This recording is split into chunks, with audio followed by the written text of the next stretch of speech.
An entitled family shows up to our animal sanctuary with a cage on the back of their truck, demanding that we sell them our goats. And despite the fact that we literally don't do that anymore and that this is an animal sanctuary now, the entitled father of this family literally refused to accept reality, putting me in a situation that was really weird and honestly incredibly off-putting. Here's what happened. Okay, this is from a few years ago, but the memory resurfaced recently, and honestly, I need to tell you all about it because this is super weird. So strap in, things get kind of strange here. Now, as important background, I work as a tour guide in a dairy farm turned animal sanctuary, and this is specific towards formerly farmed animals. I mean, you would be surprised how many people buy cute baby animals and then mistreat them when they commit the crime of growing up. At the time, we had a bunch of goats and chickens. It's also important to note that when we were a dairy farm, we sold the baby goats every summer, but in order to buy from us, we had to examine a person's property just to make sure they could actually properly take care of the animals that they were getting. And this is because our animals' well-being will always come first. It is also very important to know that the switch to a sanctuary was a very public ordeal. The sanctuary posted it absolutely everywhere, and we even threw a big party to signify the change. So, cut to summer a few years ago, and the transformation was made months before, and we were still getting used to the new way that things were running. The tours had been paused for a few months, so I was happy to be back in my role. In fact, we only had a single tour that day, and it was a family of 4. And since I've done hundreds of tours, this sounded like a piece of cake. Well, that is until they pulled up in a truck with a large dog kennel in the back. Now, I was instantly put off by this, and I sent my coworker a text message to make sure that he was nearby and aware of the current situation. Then I put on my best I'm in a public-facing job face, and I went over to greet the tour. It was 4 people, a father, a mother, a daughter, and a son, and they all looked genuinely excited to be there. I started to hope I was just overthinking things, and it would just be a nice, normal tour, but holy crap, I was completely wrong. I walk up to them and I say, "Hi there, welcome to our sanctuary. I'll be your tour guide today." The entitled father of this bunch looks at me and says, "Oh, we're doing great. We're actually here to buy some goats." I then look at him and I say, "Oh, I'm sorry, but it says you're signed up for a standard tour." The entitled father then says, "Yeah, but we also want to buy a few goats." Now, at this point, I'm not fully sure what to do. Like I said, we were still getting used to the new way of doing things. I knew that I wasn't the one running any sales, but I was pretty sure there were no sales, at all. But still, I knew it was possible, so maybe I just wasn't in the loop on something going on. I then asked him if he emailed my boss about wanting to buy a goat. I mean, I haven't really heard anything about this. The entitled father then says, "Oh no, it's okay. We bought 2 fixed male goats from you a few years ago. They're doing great, but we want to start milking to make some cheese. We need to get at least 2 females and a male." And I'm just sort of nodding along at this point, very much aware that this definitely wasn't going to happen, and that all of our intact males were scheduled to be fixed very soon. I then looked at him and I said, "Well, unfortunately, I don't have the ability to make this sort of sale for you. I am just the tour guide. You'll have to get in contact with my boss. But I do want to make it clear that we aren't a farm in the way that we were when you bought from us in the past. Since we're a sanctuary now, we don't sell any form of product." The entitled father was still grinning like everything was going right for him, and he said to me, "Oh, that's all right. While we're on the tour today, maybe we can pick out the goats we want to buy." And honestly, all I could do when he said this was just stare at him. A lot of the stories here have the entitled people exploding with anger or frustration, but this was literally the total opposite here. This guy was just completely unable to comprehend that they would not be going home with a new herd of goats. The mom and son weren't paying attention, but the daughter was looking at me in a way that made it clear that she, the 7-year-old, understood the situation more than anyone else. I felt a bit bad for the kids because goats are awesome, and I know it's sad to not get something that you're looking forward to, but seriously, those are our goats. We're not just giving them away. I ended up just repeating that I'm not able to sell them any goats, and then I just straight up started the tour. I was the only guide at that point, so I had done many tours, but this was absolutely one of the most uncomfortable I've ever done. The mom was totally checked out, but the dad spent the whole tour asking questions about fencing, in which he revealed that he planned on housing the females and males together. He didn't understand why I said that was a horrible idea, going so far as to ask why females can't just constantly breed and give birth all year round, which that alone would have prevented us from selling to them. At each new section, he would point at a few new goats and say to his kids, "Oh, maybe we'll get those." Well, needless to say, at the end of the tour, they left goatless. I sincerely hope that if they did find a farm that would sell to them, they at least listened to me when it came to penning males and females separately. But honestly, I don't have high hopes because these people did not seem like the brightest apples in the bunch.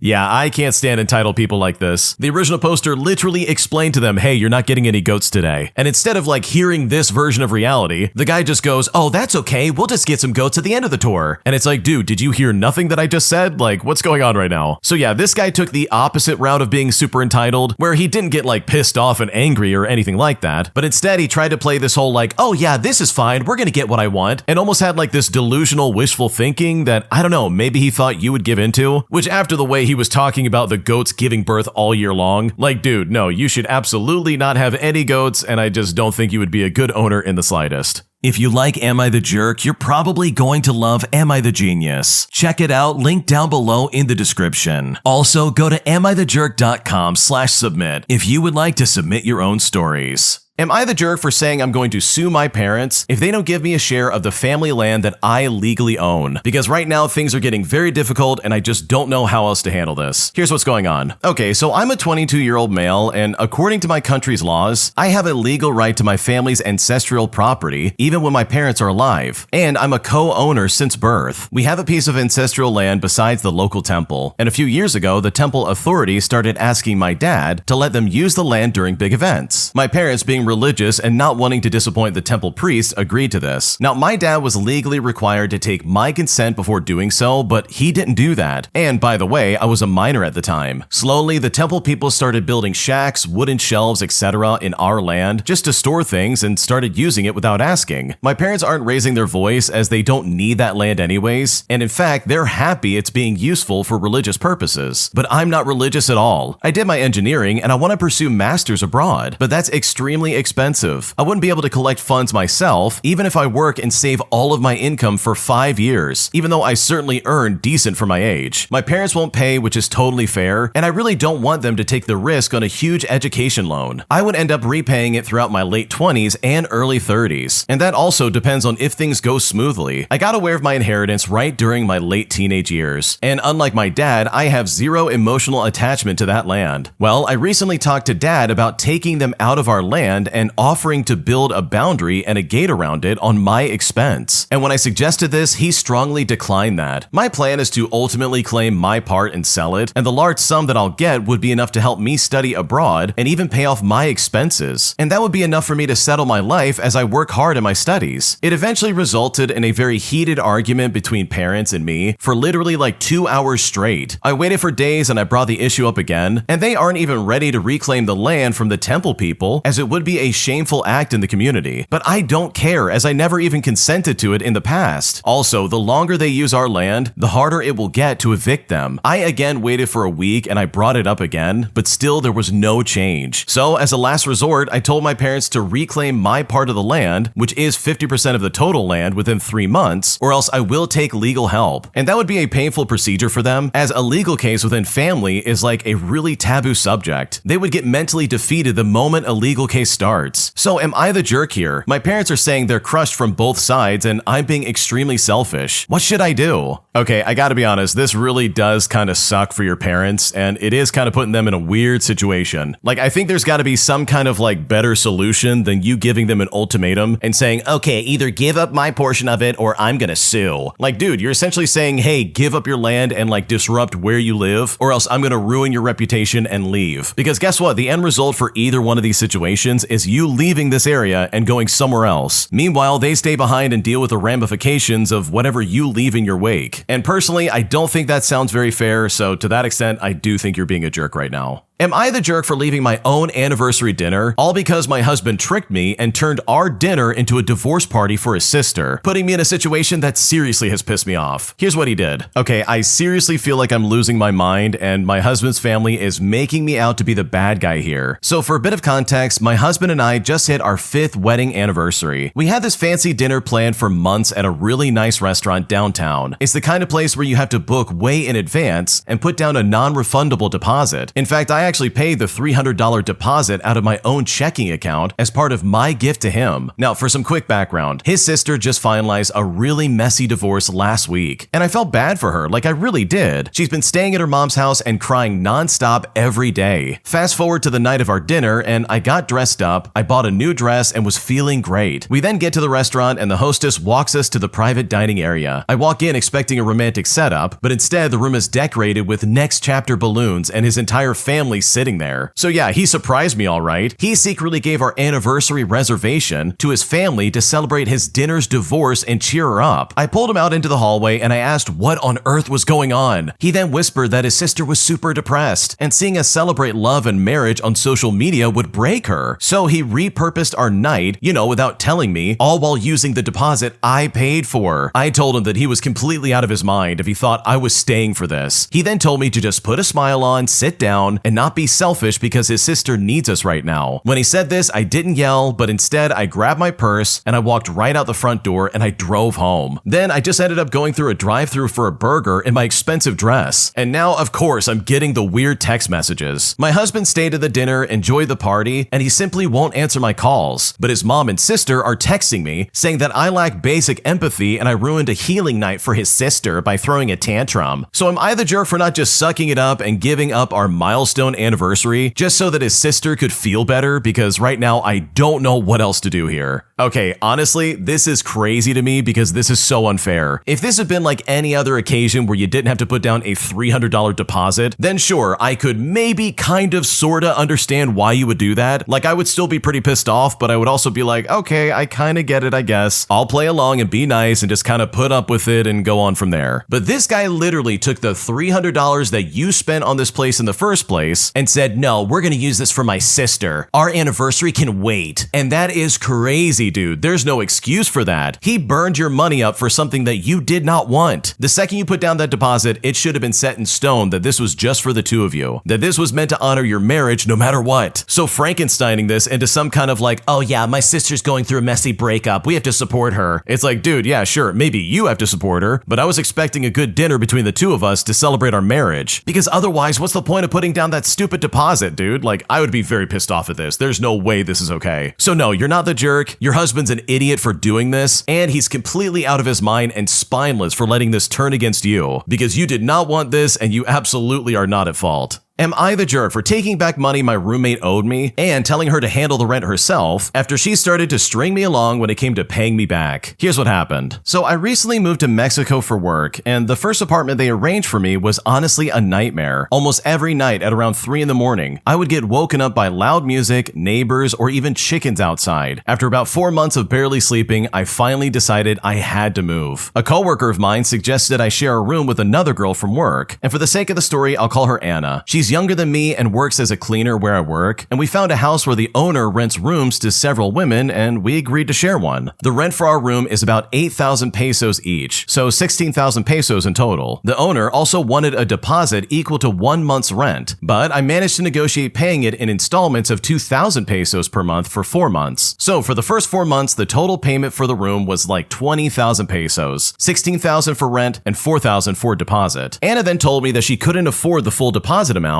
and asked if I could help by covering 1,000 pesos a month for those 4 months. She then said starting in month 5, she would start paying me back 1,000 pesos a month until it was paid off. So basically, she would owe me like 4,000 pesos in total. And so with that, I agreed. Now, because of our schedules, she would send me the money electronically and I would withdraw it and pay the landlord. For the first 4 months, everything was fine. She sent 9,000 pesos each month and I paid the landlord the full 20,000. Then month 5 came around, which is when she was supposed to start paying me back. So I asked her to send the usual 9,000. Hours went by and I got nothing in return. Later, she told me she could only send 8,000 because she was waiting for her uncle to send the other 1,000. She sent the 8,000 right away, but the other 1,000 never came. When I asked her again, she told me to relax and said she hates talking about money. And I've got to be honest, that really annoyed me because for 4 months, she had no problem sending the full amount, but the moment it was time to start paying me back, suddenly there were delays and excuses. The next morning, she sent me a good morning warning message apologizing with a cute sticker. At that point, I was frustrated. Since I had covered 1,000 pesos for her each month for 4 months, she owed me 4,000 pesos. So I sent her back 4,000 from the 8,000 that she sent, and I just kept the other 4,000 for myself, which is exactly what she owed me. I also told her that from now on, she can deal with the rent herself because I don't want to be involved with money between us anymore. I didn't take extra money, I just took what she owed me. And now I'm kind of wondering if I'm the jerk because I don't know if I took things just a bit too far. Okay, in my opinion, I really mean this too, by the way. If someone's gonna try and loan money from you, you had better make sure they're gonna be loyal and actually pay you back. Or just get something in writing in general, because holy crap, this can happen and it can happen very easily. So no, I don't think you're the jerk for taking your 4,000 and just saying, okay, I got my money, see ya. Because I guarantee you, this lady was gonna kick the can down the road for as long as possible. And that is absolutely unfair. My boyfriend is constantly going to the bathroom outside in our yard, as he almost refuses to use the bathroom inside of our house. And at this point, I kind of want to move out, but I'm not sure if I'm overreacting, because this really is bothering me, but I'm starting to second guess myself. Here's what's going on. Okay, this is really weird, but my boyfriend grew up around a dad that peed wherever he wanted to. Recently, me, him, and our roommate moved into a house together with a decent backyard, but no larger than like half an acre. We have neighbors on both sides of the fence, and also a studio separate from our house that we use as a creative space. Ever since we moved in, sometimes he would get out of the car and pee on a tree right in front of our house, or even in the bushes next to the neighbor's house. Now, I told him it was disrespectful, people could see it, and it starts to smell, and it genuinely makes me feel uncomfortable because I walk around our yard barefoot all the time. I collect wood for bonfires, I say hello to the neighbor's dog at the fence, etc. Usually he pees outside even when it's like 30 seconds from an unoccupied toilet. I've told him that it makes me uncomfortable more times than I can count. He has male friends come over all the time, and despite knowing I feel discomfort being in my own space, he has encouraged them to pee right outside my studio. A couple weeks ago, I even saw his friends full like you know what while I was outside. He keeps apologizing profusely when I say it bothers me, but he just keeps trying to be sneaky about it. A couple nights ago, he walked in from outside and his pants were halfway off. I asked him what that was about, and he just straight up lied to me. And at this point, I just completely lost it because I knew exactly what was going on. I had to take a walk to cool off, and I told him he obviously doesn't take me seriously if he just keeps doing it, and that I really need to move out if this keeps happening. And for me, it was really the lying that put me over the edge. So am I overreacting here? I don't feel comfortable in my own space. His dad and at least 5 of his friends have been peeing in our yard, and that was just in the last couple of months. And it even starts to smell bad if it hasn't rained. I feel like I can't even trust him, and his inconvenience of walking 30 seconds to the toilet is way more important than my comfort or even following through with promises that he's made. What should I do? Okay, this is not you overreacting because I would also want to move out. Holy crap, that is disgusting. That is seriously gross and there's no good excuse for that. Think about it for a second. This guy is actively going out of his way to pee in the yard. Not to mention that I'm pretty sure you can get in trouble with the police for doing that. Like, dude, what is he doing? All it takes is for someone with like a kid walking by to see that happening, and then holy crap, this is suddenly a really big deal. So no, this is not you overreacting. This, in my opinion, is such an easy barrier of entry of actually having a relationship. Because if this guy can't be bothered to go to the bathroom inside the house, then personally, this is not someone I would ever want to be with. Am I the jerk for telling my sister that she can't live with me after she chose once again her awful boyfriend over me? Because right now she's trying to say I abandoned her even though I'm just doing what I feel is right. Here's what's going on. Okay, so 2 years ago, my sister, who I will call Amy, started dating someone who I will call Derek. Derek is controlling, manipulative, and treats her very poorly emotionally, and I've seen it firsthand. He isolates her from family, monitors her phone, tells her what to wear, and constantly controls her money. Classic mistreatment patterns if you ask me. I tried to help her see it, but she defended him every time. Well, last year, it finally came to a head. Derek demanded Amy cut me out of her life completely. She said I was a negative influence and trying to break them up. And you know what? Amy chose him and stopped talking to me entirely. It really broke my heart, but I respected her choice. And I told her that I'm here whenever she's ready to leave him. Well, last month, Amy showed up at my door crying. Derek kicked her out. She has no money, nowhere to go, and wants to move in with me temporarily. Part of me wanted to help immediately, but I asked if she had actually left Derek or if she was just waiting until he takes her back. And it was here that she admitted that they're on a break and she hopes to work things out. Well, when she said that, I just told her no. I will not let her move back in if she's going right back to him. She needs to actually leave him for good or I just can't help her out. She then called me cruel and said I'm abandoning her when she needed me most. But I said she abandoned me when she chose him, and now she needs to choose. Either leave him permanently or figure something else out. She then left and is now currently like couch surfing with friends, and she's even texting me saying that I'm heartless, but I can't enable her going back to him again. So am I the jerk in this situation? Because I really don't know where to go from here. No, in my opinion, you're setting a boundary, and it sounds like Amy doesn't like that. And guess what? Sometimes saying no to someone like this is honestly the best thing they could hear. Because think about it, they're kind of stuck still in the mire of dealing with this guy, and they're still like, oh, I hope he takes me back. It's gonna work out. But it's like, bro, this guy is not good for you. He's clearly mistreating you, and you're just in denial. So I think telling her no is probably the healthiest thing for her, because she clearly still needs to figure her life out. And yeah, it sucks. It really does suck to watch a sibling go through that, but sometimes they need that just to like learn their lesson. And of course, it's not you abandoning them, like that's ridiculous. That's just like classic guilt tripping for a situation she caused herself. So no, you're not the jerk, and I think your sister has a lot of things she needs to figure out.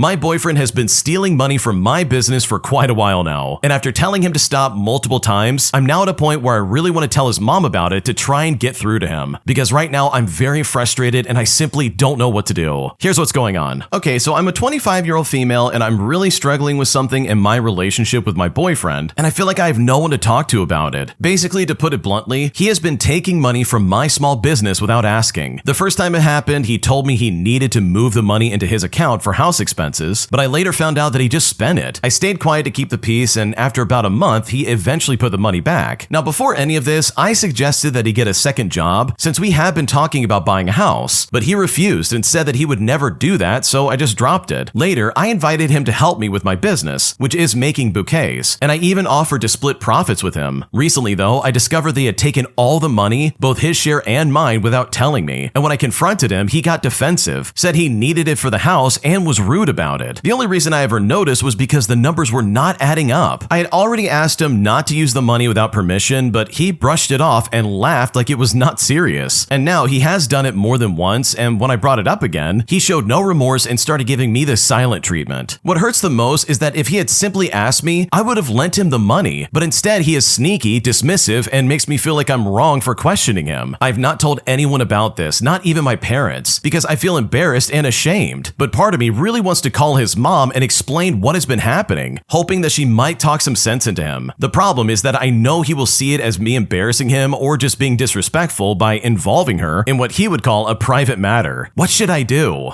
Okay, this is crazy in my opinion. Your boyfriend is stealing money from you and trying to pass it off and be like, oh, I need this. Also, you need to be quiet about this. And think about it for a second. Like, seriously, why would your boyfriend want you to be quiet about this? Why do you know he would be upset and try to be like, oh, this is private. Don't involve my mom in this. Well, that's because he knows what he's doing is wrong and he doesn't want any kind of like consequences because of it. He wants you to be the willing victim in this situation where he just basically robs you blind and steals money from your business. Like, that's all that's going on here. Because what's going to happen is he's going to take money out one day and he's not going to put the money back. And you're probably going to be the one to pay the price for that, and that is not fair for you at all. So in my opinion, you would not be the jerk by like spreading this around to his mom or pretty much anybody else, because I really feel like he's doing this maliciously and it's only a matter of time before it gets really bad. If you like Am I the Jerk, you're probably going to love Am I the Genius. Check it out, link down below in the description. Also, go to amithejerk.com/submit if you would like to submit your own stories. My coworker is quite literally one of the most annoying people I've had to deal with in a long time, putting me in a situation where I constantly have to deal with her garbage. Here's what's going on. Okay, so I've been working in the social field like healthcare, young welfare, and special needs for many years now. Right now, I work in a psychiatric clinic to further broaden my horizon and to prepare for additional exams and trainings. We got a new hire, and this person is someone I absolutely cannot stand. She's rude, she's breaking every rule about how to interact with colleagues, especially older and more experienced ones. hands, and she does disgusting things, like handing out food to patients without gloves and pawing it with her bare, unwashed hands. Now, I try to be the graceful senior, telling her in private that stuff like this is absolutely disgusting and nasty, and that she can feel lucky I'm telling her in a friendly manner, as other colleagues would have torn her a new one. Now, because we have some patients who are allowed to leave the ward for a while, and some who are absolutely forbidden from leaving because they would be a risk to themselves or to the public right now, we have a bouncer position at our door. At all times, a colleague has to sit there and check who's coming in and who wants to go out. Most people don't like this part of the job because it can feel isolated, and you always have to ring someone to take over even if you need a short pee break. Now, every time I had a shift with this lady, I asked her to take over for a minute or two so I could use the restroom or just grab something that I needed. Well, every single time she said she would do it, in the end, she just left me hanging, like she needed to prepare a meal for a patient and was gone for like 20 minutes. But all she was doing was putting butter and chocolate spread on 2 pieces of toast. So either she's too incompetent to fix a slice of bread or she's just lazy. But it gets better. I learned many years ago to write the opening date on stuff I'm handing out, like coffee cream, milk for cocoa, etc. But also on hygienic products like disinfectant wipes, because they have to get discarded if they get too old. Well, I sat at the door and she stormed out of the kitchen to berate me, screaming that there were wipes that weren't dated and that I should do this, that, and the other. And she had the audacity to do this in front of patients. I later grabbed her and I told her that if she ever pulls something like that ever again, I will talk with our supervisor and she will get kicked out for not being compatible with this kind of work, meaning that she would never get a job in psychiatric healthcare ever again, as long as it's not wiping the floors. I later also heard her gossiping about colleagues and their orientation, if you know what I mean. Like, duh, it's nothing that you should concern yourself about, so please shut up. But the best was 2 days later when I got to work and I needed to search for my shoes. This little idiot liked my locker and just decided that now it's hers. But luckily, I brought a good locket, which then leads me to my final sweet revenge. My locker is mine again, and her crap is locked in with my work shoes, which can be nasty at times. And if she wants it back, she has to tell our supervisor why she thought it's okay to just claim a locker that's not hers just because she liked the position of it. And sure, it is petty revenge, but my god, this lady absolutely deserves it.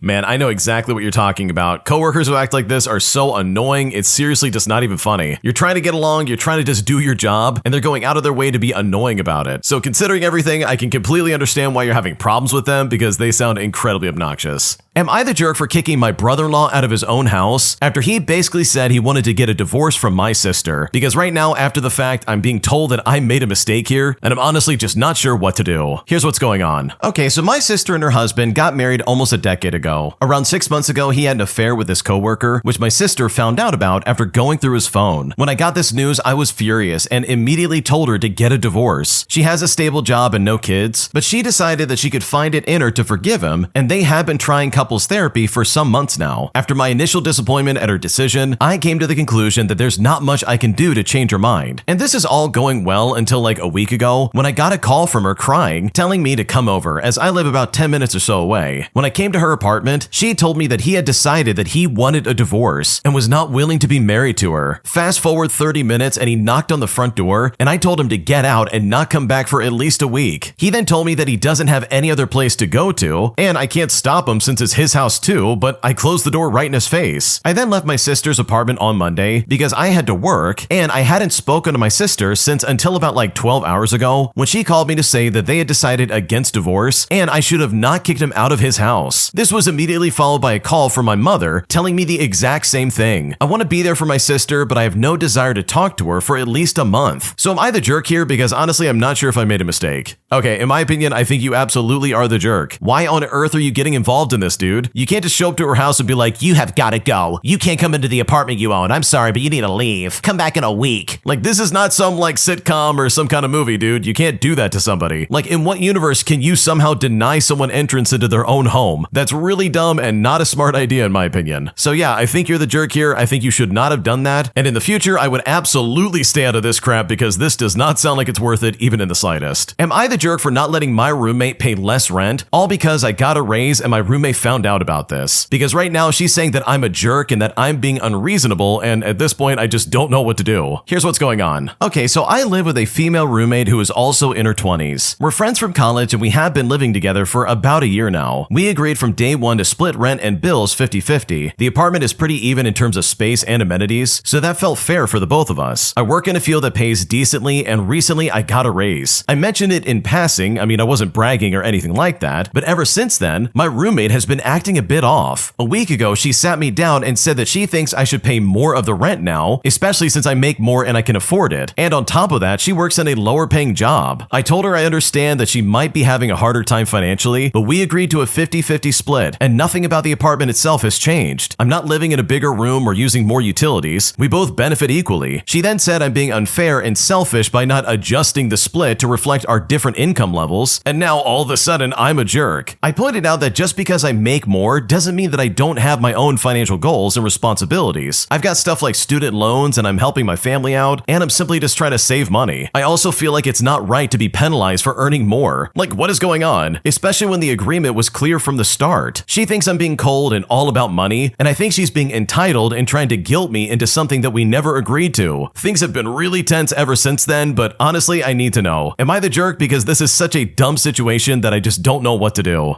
Okay, someone in the comments section said this, and I really agree with this, because they basically asked the question, wait a second, why should you finance them? And I completely agree. Literally nothing has changed about the original poster. They still live in the same apartment, they don't have any changes in the living space they're living in, but the only thing that has changed is how much money they're making. Which, by the way, I gotta be honest, you should have never said anything about this to your roommate, or anyone for that matter, because crap like this can happen. Especially from selfish people, they come out of the woodworks and they're like, oh yeah, you could be the one to pay for stuff now that you have all this money. Anytime money's involved in any kind of conversation, you're pretty much rolling the dice of whether they're going to be reasonable people or they're going to try and expect something out of you like this. And I bet that raise wasn't even that much. Seriously, this is so dumb. So truly, you are not the jerk here. You absolutely have no obligation to change the amount that you pay for rent. And I think your friend in this situation is being incredibly entitled. Am I the jerk for not giving a discount to a kid after they tried to buy my merchandise at a local craft fair last weekend? Because after I said no, you gotta pay full price, this kid's dad gets involved and makes me feel like garbage, making me question if I made a mistake, because this honestly was incredibly upsetting. Here's how it all went down. Okay, so I was vending at a local craft fair last weekend, and I make little crochet dolls and accessories, and they've been pretty popular with my friends and acquaintances, so I thought I'd try selling them for once and just see if I liked it. I price everything pretty cheap, all things considered, and I mostly just wanted to make enough to cover my table fee and maybe get a nice lunch afterwards. I usually just give my stuff away for free, so my friends had to kind of push me to price things appropriately at all. I had a pretty straightforward display with all the prices on signs in front of the items. Now, around halfway through the day, a dad and his kid, who was maybe 8 years old, I think, were lingering around my area of the craft fair and looking over it. I'd seen them walk past my table and look a few times, but I didn't want to be a pushy salesperson, so I just smiled and I kept busy crocheting in my lap. After a while, the kid finally came up and asked for one of the dolls on display. Well, I told her the price, and she handed me a few bills that were maybe a third of the price and said that was all that she had. Now, I was tempted to just let her have it, but there was a lot of time left at the fair to sell things to people at full price, and I thought it was kind of weird that her dad had seemingly told her to haggle with me that low when my prices are low already. So I just told her that I'm sorry, it's the price on the sign, and she got upset and said that she really wanted it. But I straight up told her the doll costs more than what she has, and I just handed the money back to her. She then whined for a little bit, but eventually she ran back to her dad. Well, the dad then came up to me and asked me if I was really not going to let a little girl have a doll and that my prices were ridiculous. I didn't really know what to say, so I just kind of stared awkwardly for a moment before repeating that the prices are on the signs and apologizing again. He kind of grumbled that I was ridiculous again, and him and his kid eventually walked off. They kept passing by for an hour afterwards and glaring at me, and before they left, the dad came up again and asked me if I ever made any sales with this kind of business practice. Now, I didn't want to argue with him anymore, so I just kind of ignored him and I smiled at someone else walking by, but he stood there glaring at me for a really long minute and then just stomped off. I feel like a jerk because under normal circumstances, I do just give away my stuff, and if it had been closer to the end of the day, I might have been more open to haggling just to have less stuff to take home. But I didn't like that the kid seemed to kind of expect that I just give her my hard work for less just without any kind of reason. Plus, her dad could have easily forked over the rest of the money if he really wanted her to have the doll. At the same time though, I kind of priced things with the hopes that anybody who really wanted something could probably afford it, and I wasn't exactly out there with a goal of making a ton of money, so I felt like I was being kind of inconsistent with telling her no on principle. But regardless, am I the jerk here? Because right now I'm not sure if I made a mistake. Okay, this really is upsetting because holy crap. I think the dad in this story is a piece of garbage, and the fact that he got away with this for so long, in my opinion, is proof that yeah, you need to stand up for yourself and probably call security next time. The first time of him being like, wow, these prices are too high, like that would be the first and only straw with this situation, where I would just say to them, agree to disagree, get out of my space. But the fact that he came back and tried it again, almost trying to demean your business and be like, wow, did you make any money today? That would have been the moment where I call up whoever I need to, whether that's like security or management for this local craft fair, and been like, hey, get this guy away from me, he's being weird, because this kind of behavior is crazy. He really thought he could haggle down and like argue your prices, like, dude, what are you doing? From the sounds of it, this stuff is already cheap as it is. If he really wanted his daughter to have it, he would have gone in and been like, okay, I'll cover the rest of it. But instead, he wants to give you a hard time as if like, oh man, why can't you give this to my daughter? Come on, give it to her for a third of the price. It's not that big of a deal. Like, what a loser, good lord. So no, you're not the jerk. You absolutely should not have given that stupid kid any kind of discount, especially when your prices are very easy and obviously like super affordable, because that's super condescending and very toxic, especially with him coming back later just to try and argue once again.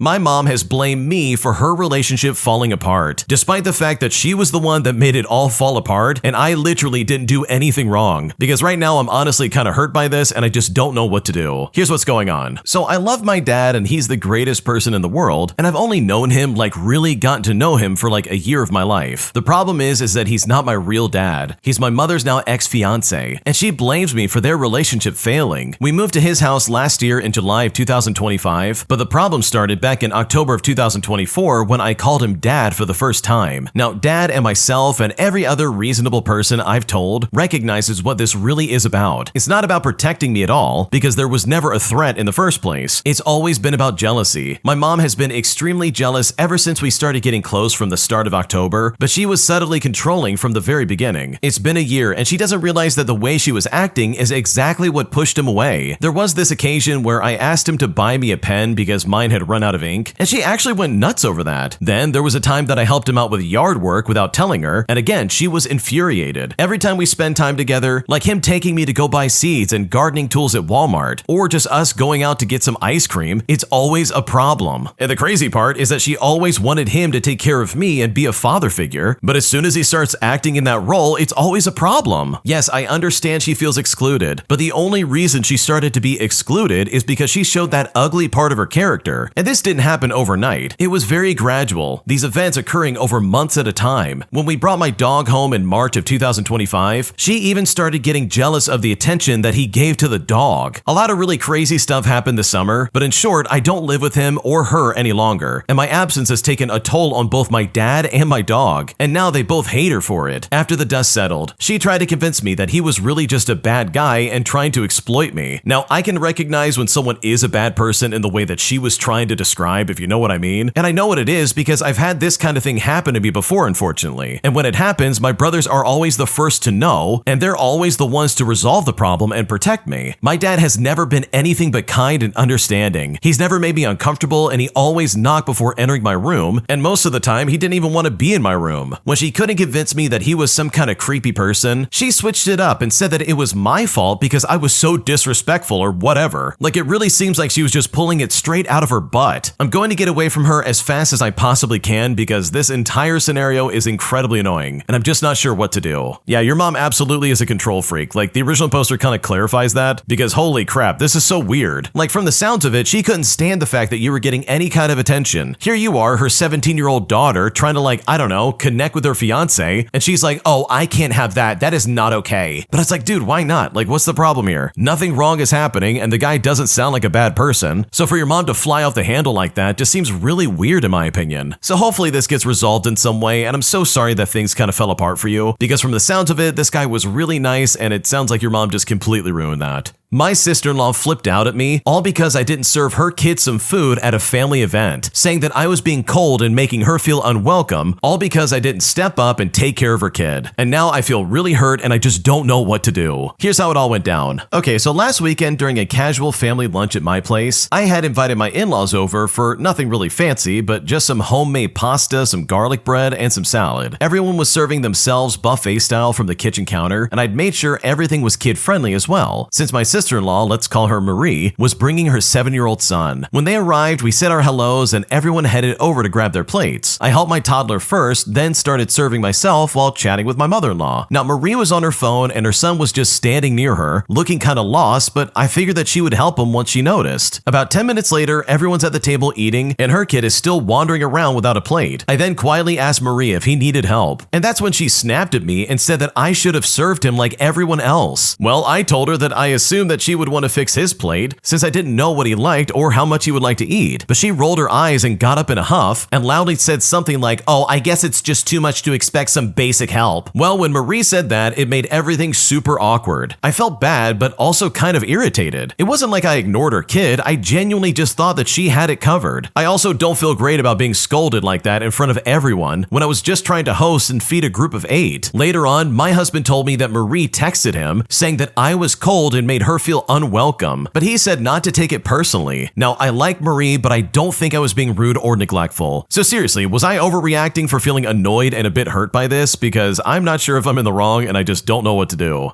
Okay, first and foremost, you didn't overreact and you're not at fault here. Marie's a complete moron. You're telling me that someone who has a kid with her, who brought her kid with her to this family event, is somehow unable to take care of her own child? Like, what is going on right now? How did the responsibility of her kid somehow get slapped on your shoulders all of a sudden while she's on her phone just doing nothing? Because you've got it right, absolutely right in my opinion. This is not your kid, you don't know this kid as well as Marie does, and you don't even know if he likes any of the food in front of him. And you know what? I'm willing to bet that even if you did help this kid out and get him a plate, Marie would still freak out and be like, "Wow, he doesn't like that. Why would you try to force my kid into having food that he doesn't like? What's wrong with you?" And then the same conversation would happen with your husband where she's like, "Oh yeah, you were cold and neglectful. You made me feel unwelcome." It's like, dude, what are you talking about? From the sounds of it, Marie came there to be like super rude and aggressive for no reason. And in my opinion, this is just me, but the second someone comes to my house and acts like that, that's the last time they're ever going to be welcome at my place until I get an apology. Especially with them announcing, "Oh, I guess it's too much to expect some basic help." Because I would have responded by being like, "Oh, I guess it's too much to be a mother. Like, what's going on right now? Take care of your own kid. It's not my responsibility." Like, for me, I don't even care that much about the kid. Like, I don't care. Do whatever you want. But he's standing there awkwardly, wandering around without a plate, and you're not doing your job as a parent, and it's like, okay, what's going on right now, dude? Either step up and get him some food, or else I guess I'll step up and try and do it. So yeah, Marie's completely ignorant and very rude. You didn't do anything wrong, and in my opinion, she owes you an apology. And I know if I was in your shoes, I would be texting her right back and giving her a strong piece of my mind, because that kind of garbage absolutely does not fly with me. My entitled parents are giving away my car to my sibling, all because my sibling doesn't have a car that works and they need something to get around. And despite the fact that we agreed I could store my car at their place while working in a big city, they still refused to consult me first about giving my car away to a sibling that I know will not take care of it. And now because of this, I am seriously considering cutting my family off, because this is a serious violation of my trust and I just simply don't know what to do. Here's what's going on. Okay, to start things out, my parents bought both my older siblings, who are 2 years older, as well as myself, brand new cars when we turned 16. The deal was that they get us the first one, and what we do with it is up to us. While my siblings ran their car into the ground and never treated it with care, as they literally had multiple accidents and never washed it or maintained it, etc. On the other hand, I absolutely cherish mine. I did frequent maintenance, I washed it, I did detailing on it, and as a result, it ran like a dream. Well, I recently moved for work to a big city where you don't really need a car, with plans of leaving in 3 years. I then asked my parents if I could keep my car at their second home, thinking that it was helping me and them out, because for context, they didn't have a vehicle there and they could absolutely use the help. And when I offered this, they said no problem. And it's important to note that the entire idea was that I will take my car back in 3 years when I leave the city. Well, about a few months ago, my father started making comments about giving the car to my sibling because their car was in such bad shape and how they needed a new one. And it's important to note that because the conversation was never like, "Oh, let's let them borrow it while you're not using it," but instead it was completely gifting them the car entirely. Now, I repeatedly said I was not okay with this, and I planned on taking my car back in a few years, and I worried that they wouldn't care for my car in the way that I've kept it maintained. Now, this is where things get a little bit tricky. When I stored the car at their house, I signed it over to them in case anything happened, and since we live in different parts of the country. But now, they're telling me that there's nothing I can do about it, and they're giving my sibling the car, to the point where they shipped it back across the country and asked me to sign a document gifting it to them. Now, it's not about the monetary value of the car, as my father offered to pay me for it, maybe a few $1,000s, but it's really about the fact that the car is completely paid off and it runs great. I also wasn't even planning on getting a new car when moving because I won't be able to afford it. And now because of all of this, I'm seriously considering cutting my family off. I mean, my father is just completely going against my wishes and gifting my perfectly good car to my sibling when I have begged him not to do it. He is completely unwilling to hear me out as to why I don't want him to give it to them, and essentially telling me that I have no say in the matter, not caring about the position it will put me in a few years when I move and need a car. And mind you, I have over $200,000 in student loans I'm trying to aggressively pay off, while also saving for a house and starting a family. Now, when it comes to my sibling, I tried to originally resolve the issue with my father, as he was the only one who made this decision. But when he said he was still gifting the car, I called my sibling and I apologized, saying that they couldn't have it, and was abruptly just shut down by them saying, "I'm not talking to you about this." And they said that over and over again. And you know what? I was honestly in a state of shock. I thought surely if they knew this wasn't something I agreed to, they would immediately say that they weren't accepting the car because it is wrong. But instead, it seems like they have no problem taking it from me with no remorse of what it will do to me, and they're just unwilling to also hear me out. Now, my mother just keeps saying, "Oh, I'm not getting involved." And my issue with this is that she told my father he needed to call me to discuss because he was deciding to do all these things. You know, like shipping my car across the country and then telling my sibling they can have it, which to me seems like she knows that what's happening is wrong, but instead she's choosing to feign ignorance. She won't talk to me about it at all, except to tell me to leave my sibling alone and that this is not their fault and that my father decided to do this. I am honestly shocked about this entire situation and how everyone is acting like me being upset is completely ridiculous. I'm thinking about cutting them off because if they can act this way, then I just don't want to be associated with people like this. If they were my friends and not family, I wouldn't think twice about cutting them off. But regardless of what happens with the car, I still think I want to cut ties with them because why would I want people like this in my life who are unable to recognize that what they're doing is wrong? But with that in mind, I'm also really struggling with actually cutting ties with them. So seriously, am I overreacting here? Because right now I just don't know what to do.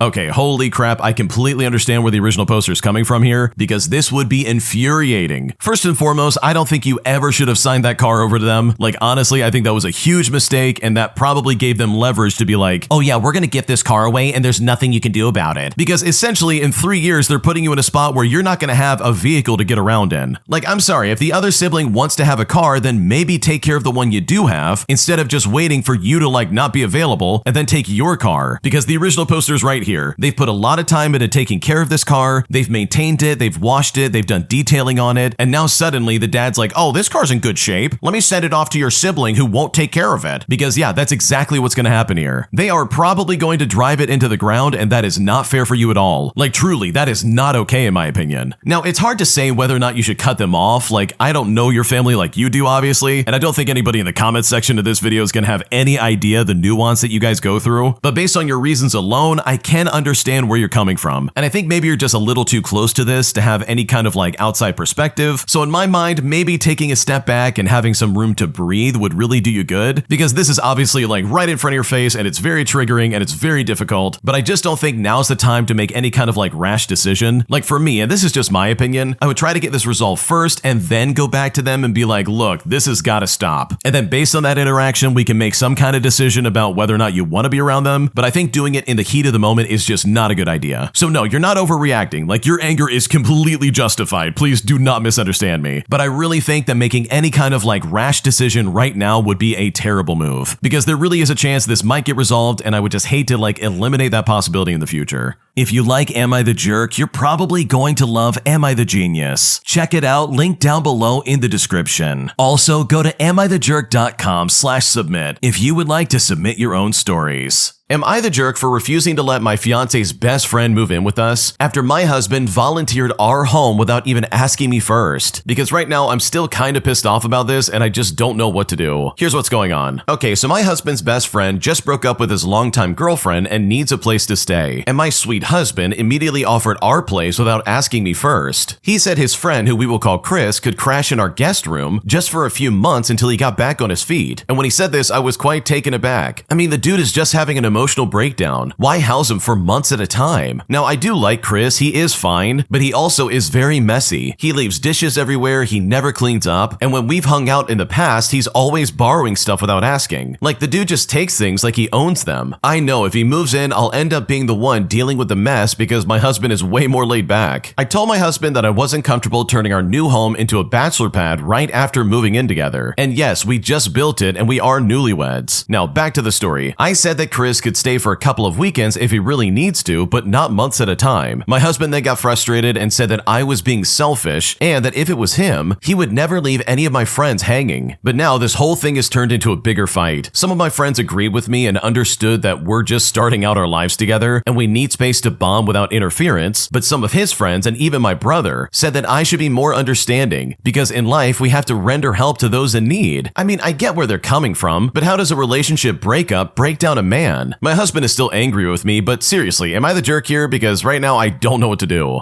Okay, for me, I don't think you're the jerk at all. Mostly because you said it best. Like, you guys are newlyweds, you just built this house, and now your husband's basically like volunteering the house just so his friend can move in, all because he's going through a rough time. And it doesn't sound like this guy's gonna be homeless or anything like that. It just seems like he's going through a hard time, and it's like, okay, like, what's going on right now? So no, you're not the jerk. I think your husband's being very weird, and that is unfair for you. Especially with him not asking you first about this guy moving in. Like, that's kind of intrusive, and I would not be okay with that. Am I the jerk for wanting my dead father's motorcycle back after his best friend took it and refuses to give it back to me? Because even though this bike is rightfully mine, I want to sell it so that I can pay for all of my dad's funeral services and so I can keep my father's house from getting foreclosed. Because right now I'm really being left with no options and I just seriously don't know what to do. Here's what's going on. Okay, let me first say that I don't really think I'm the jerk here, but honestly, I'll let you be the judge of that. So to start things out, my father died and him and I were really close. So his death was super hard on me. My father also didn't have life insurance, meaning that it was left to me to really fund everything that comes with someone passing. He did, however, have a few assets, of which the most pricey was his fairly new bike. Now, this motorcycle in question was bought in cash and belonged only to him. Also, the price of the bike would have paid off most of his bills and his funeral, so I was planning to just sell it right then and there. Well, his best friend, who I'll call Richard, had the bike in his possession because he was given the keys by my dad's girlfriend, who I will call Mary, who's someone he was dating for about 4 weeks. And Mary gave Richard the bike because she didn't know how to ride it. Now, I was okay with this at first because I trusted her and him to keep it safe. As his child and the only one that he spoke to, it was all left to me to gather the funds to do what needed to be done. And you know what? Richard knew this. From the very beginning, I told Richard that I had no funds myself and I needed to sell the bike to pay for everything. I also want to say that his friends and Richard did raise money to help, and my family also helped, but it just wasn't enough. I had to borrow a large sum of money in order to keep from losing the house and to pay for his service bills extra. And now I'm left with a pile of my dad's bills, his house that is buried in mortgage, and no dad, who truly was my anchor in life. Ever since the services, Richard and Mary have apparently gotten together and no longer speak to me. They refuse to answer my calls or return the bike that is still in Richard's possession. It appears that Mary told Richard that my dad wanted him to have the bike, and now he claims that the bike is his and that I should stop bothering him. I only text him to return the bike so that I can get it sold off just so I can pay for the services, because the funeral home gave me a deadline. He said he was going to return it at first, but never told me when, and on top of that, when he set a date to drop it off, he just never showed up, and this continued for a couple of months. But I really only texted him like 5 or 6 times in like 4 months, and I even stopped calling after he stopped answering. I tried to reach out to his friends or family to get him to meet with me, because at first I was clueless because Richard just stopped talking to me and never really told me why. I had to borrow the money for the services, but I'm still dealing with all of the other debts. Now, I don't know if what Mary said was true, as she does not speak to me or anybody else in my family anymore, and there was also nobody left, and Richard has no legal rights to the bike. So am I the jerk for wanting him to return the bike so that I can sell it in order to pay for my dad's bills and just keep the family home? Because right now I'm very frustrated and I don't know how to fix this. Okay, first and foremost, no, you are not the jerk. Richard and Mary are completely out of line. They're being so obnoxious here. Like, seriously, it's not their bike. And the fact that they're giving you the runaround and trying to be like, oh yeah, we'll get it back to you, only only to then be like, yeah, we're not going to do it now. We're just going to skate by and do it later. Like, they're just stringing you along over and over again. That is so unfair. So no, you're not the jerk. I would sell that thing immediately. It would literally pay for everything from the sounds of it, and it's just so stupid to keep it around. And if there is a case that, yeah, this is your bike, I would probably even get like a lawyer involved or maybe the police, because in my eyes, and I can only speak for myself, it kind of seems like they've stolen the bike that is rightfully yours, and it is highly inappropriate for them to keep it any longer and not give it back. Today, I got petty revenge on my neighbor after they kept blocking my driveway in a way that made it really hard for me to back out. Because after I returned the favor and did the exact same thing to him, he realized very quickly that this was not a cool thing to do, as he very promptly corrected his behavior in a way that I think he will never forget. Here's how it all went down. Okay, so this has been driving me insane for like 3 months now. My neighbor parks his massive truck just enough over the edge of my driveway that I can still technically get out, but I have to do this ridiculous multi-point turn every single morning. Now, I've asked him about this twice. The first time he was like, oh, my bad, but then he just kept on doing it. And the second time, he literally just goes, oh, there's still enough room though, and then just walks back inside. Like, dude, come on, are you kidding me right now? Anyways, last Tuesday, I see him outside doing yard work, and his truck is in the usual spot, and it's right here that I get my petty revenge. I decided to park my car directly behind it in the street, not necessarily blocking his driveway or anything illegal, but instead just making it so he would have to do some weird maneuvers just to back out. Well, sure enough, 20 minutes later, there's a knocking on my door. He's all annoyed, asking me to move my car, but I just smiled real big and said, I mean, there's still room. You just got to do a few extra turns to get out. Now, the look on his face was absolutely priceless, but because I did this, he hasn't parked anywhere near my driveway ever since then, so I would say that's a message received and a problem solved. Okay, I love this because this is so true. Like, this is the classic case of getting a taste of your own medicine and just not liking it one bit. So good for the original poster, because from the sounds of it, their neighbor deserved to get treated like this. An entitled jerk hits my sister's car and completely totals it, but instead of just paying the measly $350 that it would cost to like settle all of this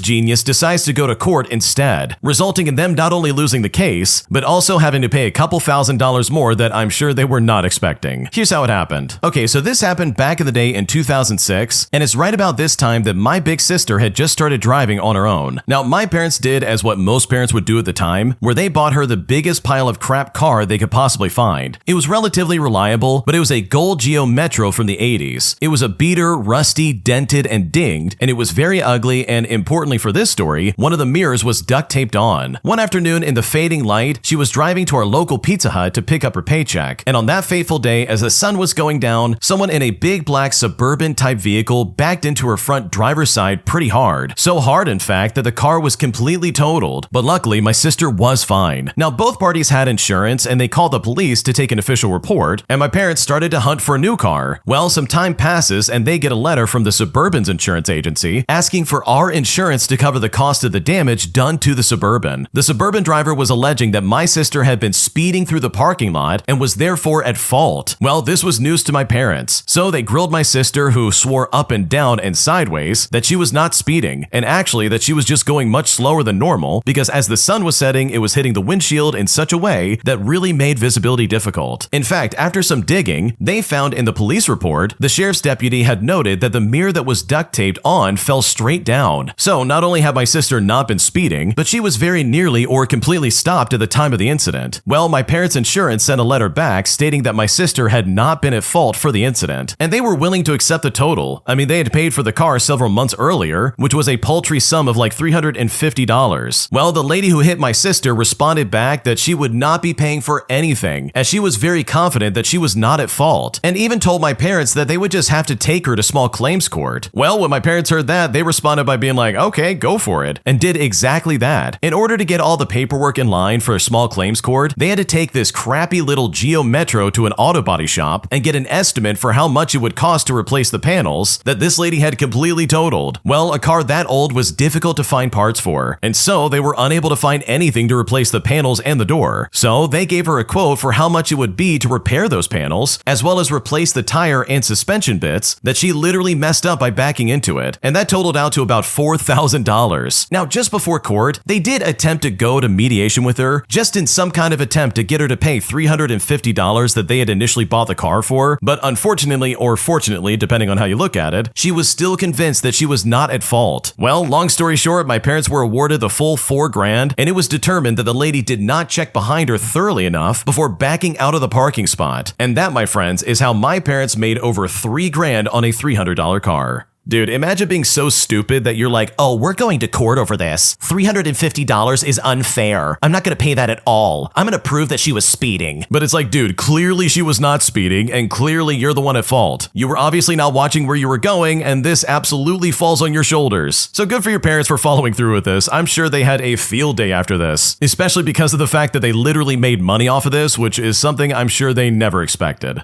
Today, I had a customer say that they're going to leave a bad Google review with my name on it, all because they had apparently reserved a table that I didn't know about. And now I'm honestly not sure if I'm at fault, and I seriously don't know what to do. Here's what's going on. Okay, for a bit of context, I work at a casual fine dining restaurant. It is one of the most popular restaurants in my city, and we use Open Tables as a reservation system. And if you know about Open Table, you know that it allows you to make notes. Typically, the host gives us printed information regarding the booking. And tonight, we only had one host for a busy Saturday. She can only do so much, so I did not receive any kind of information. And typically, our restaurant encourages us to ask guests if they are celebrating anything, but I did not ask this specific table, as I had just gotten triple sat, and I felt it necessary to get my spiel out and greet my other tables. The table in question is a 4-top, and the second this 4-top sits down, I feel this weird, rude energy coming right from them. I also have a 10-top of drunken ladies celebrating a birthday at one of my other tables, and I keep seeing them looking over at the 10-top, side-eyeing them in a judgmental way, and they were all around just giving this weird energy. Now, in this situation, I always send a manager to touch the table just so I can cover my rear end. But this time, I ignored my tuition and I never informed a manager. Throughout the course of the meal, they barely say anything to me. We serve small plates, typically in courses, and all but one lady at the table ordered one course. And usually, people do multiple plates as I addressed in my spiel. Now, I will admit, I forgot to ring in her second course as I had gotten triple sat, but it's here that she pulls one of my fellow servers aside and asked him where it was. He then takes the initiative and gets the dish working as he knows that I'm just way too busy right now. I touch the table to let them know that it's on the way, and for reference, I checked on them multiple times. Well, fast forward to the end of the meal and I drop a menu for them to review the dessert options. They then just ask for the check and say they are ready to leave. Now, I bring it promptly and I close them out, and they eventually leave as well. But apparently, after closing out, they ask the hostess behind my back for my name, and they express that they booked the reservation as a birthday, and this wasn't acknowledged, and a dish was laid, and overall, they just had a really crappy experience. Well, the host does all the right things and actually asks for a manager, but the lady says no as it's too late and that they will be posting a Google review with my name in it. So seriously, was I solely at fault in this situation? There was ample opportunity to address that something was wrong and to confront me about it, but instead they complained to the hostess, who very obviously has nothing to do with service. I try not to let these things bother me, but I am not exactly happy to know that my name is going to be mentioned in a negative review where anybody who Googles our restaurant can see it. What should I do?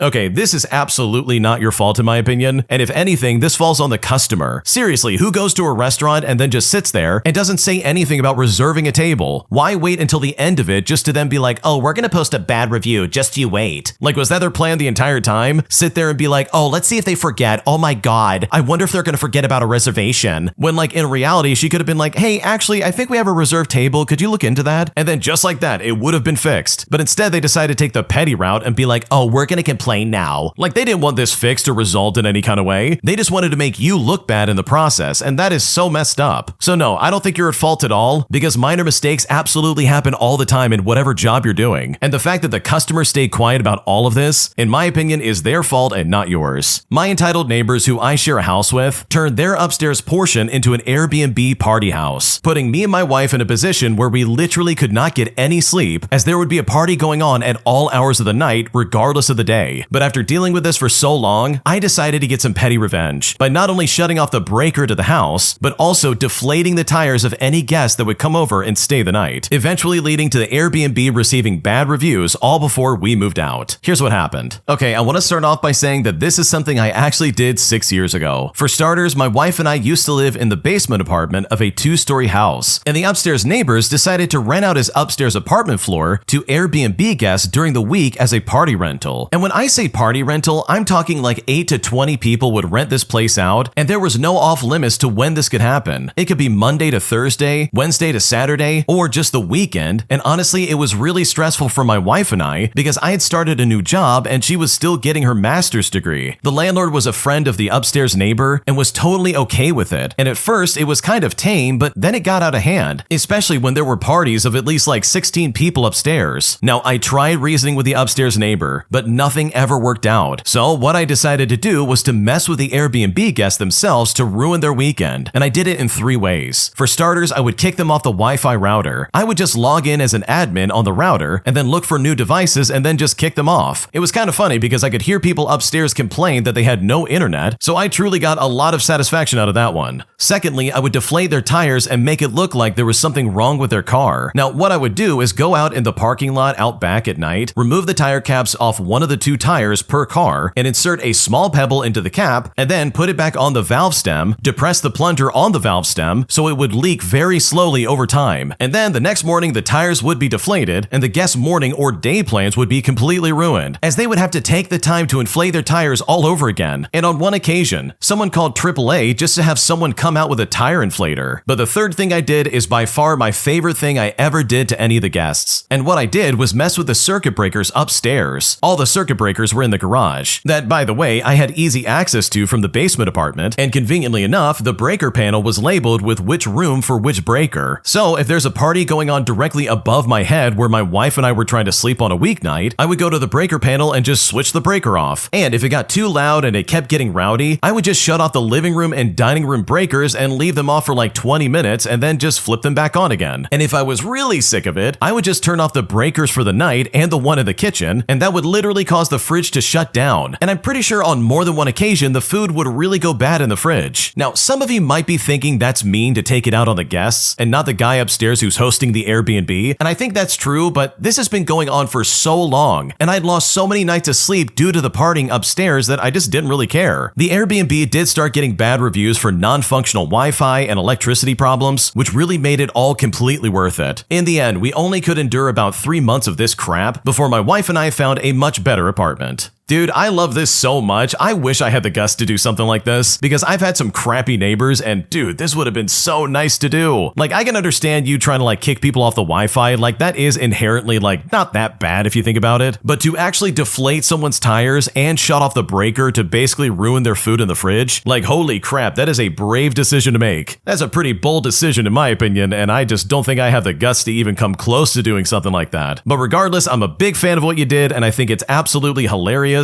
because ruining this guy's Airbnb business, in my opinion, takes precedent over anybody else's feelings, especially if they're going to disrespect you at all hours of the night. If you like Am I the Jerk, you're probably going to love Am I the Genius. Check it out, link down below in the description. Also, go to amithejerk.com/submit if you would like to submit your own stories. An entitled college student decides to make my life really miserable by the way they act every time they show up at my desk, forcing me to put them in their place in a way they will never forget. Here's what happened. Okay, I want to lead off by saying that this might be the pettiest I've ever behaved, but this person absolutely deserved it. So I have this part-time on-campus job as a front desk proctor at one of the dorms at northeastern Boston. Basically, I sit there, I check IDs, and I let residents and their guests into the dorms. It's a pretty straightforward job. The setup is simple. There's a desk in the middle, an entry door on my left, an exit on my right, and the card reader is on my right side of the desk. The normal process is people walk up to the front of the desk, they show their ID, they tap it, and then I let them in. It takes about 30 seconds and everyone does it this way. Well, that is, except for this one girl. She decides that standing at the front is just way too much work, I guess. So she walks past the entire front desk and stands on my left side near the entrance, expecting me to turn completely around, take her card, turn back to my right to tap it, then turn around again to give it back to her. She did this a couple of times and I was already annoyed, but whatever. I was busy with my own work and I didn't want to deal with it. But then she comes back later with her friend, putting on this fake accent, trying to impress them, and does the same thing again. Now her friend is standing at the front desk all confused like a normal person and quietly asks me, are we allowed to stand here? And this girl literally says with full attitude, yeah, it's more convenient for me to stand here than over there. And that's when I lost it internally. I took both their cards and signed them in, and instead of turning around to hand them back like she expected, I straight up slammed both cards on the far right end of the desk, complete opposite side from where she was standing. I then gave them a dead stare and went right back to my laptop like I just didn't care. Well, her friend had to awkwardly walk all around just to grab the cards, while Miss Convenient stood there processing what just happened. If it's convenient for you to make me turn around, then it's convenient for me to make you walk all the way around. Simple as that. Because sometimes you just gotta give people a reality check without saying a single word.